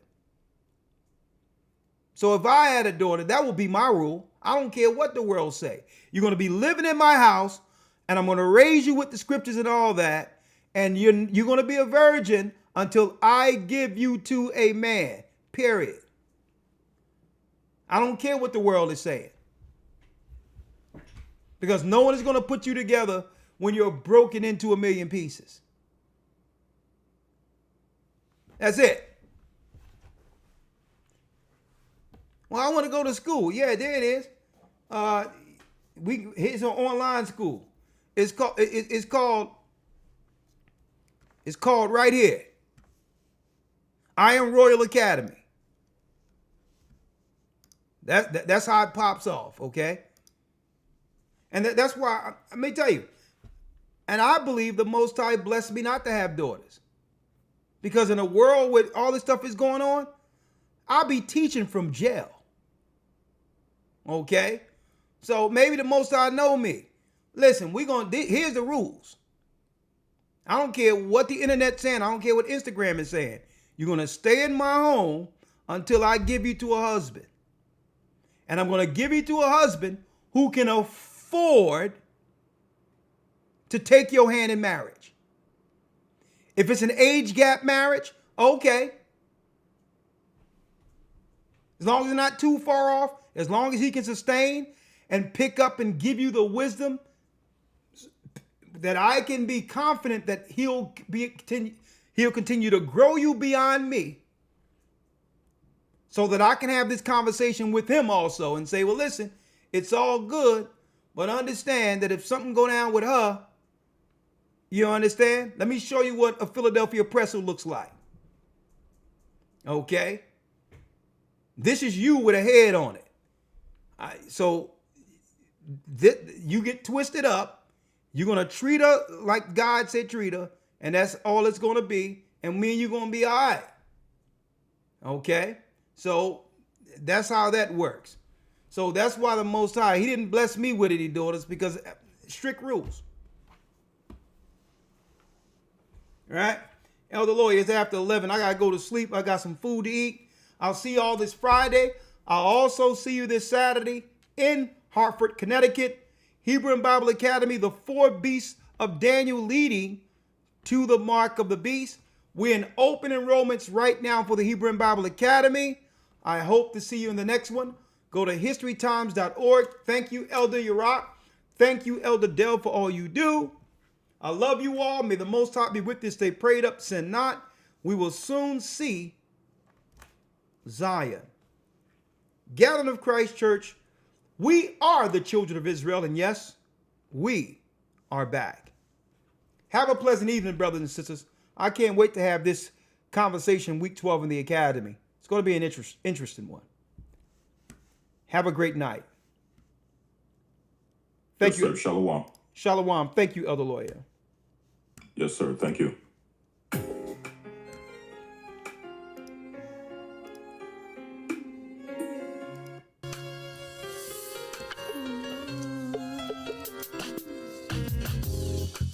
The East is where we're from. The 12 tribes of Israel. And 720.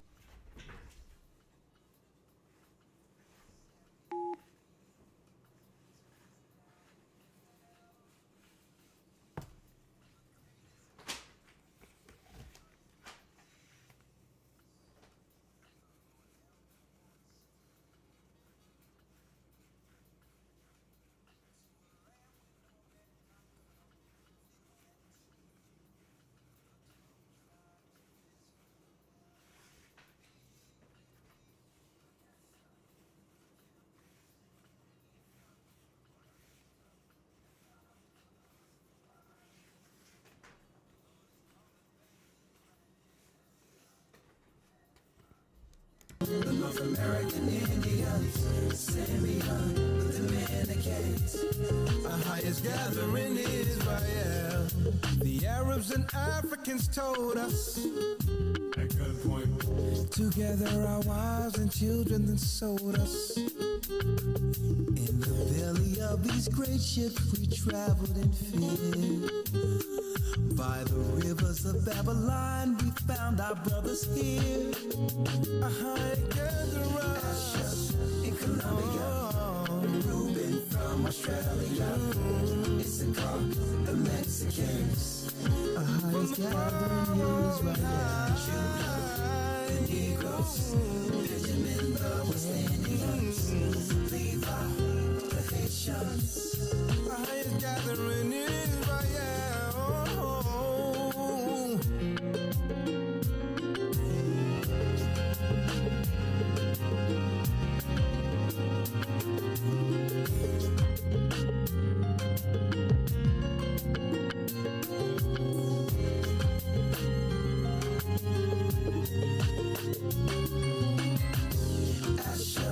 In Colombia, Reuben from Australia, Issachar, the Mexicans. That's who we be. We be Judah, the Negroes, Benjamin, the West Indians, Levi, the Haitians, Manasseh, the Cubans, Ephraim from Puerto Rico, and Valley from the Isles of Hawaii. The Lord is calling back Israel. Zebulon from Panama, Gad, the North American Indians, Simeon, the Dominicans, our highest gathering.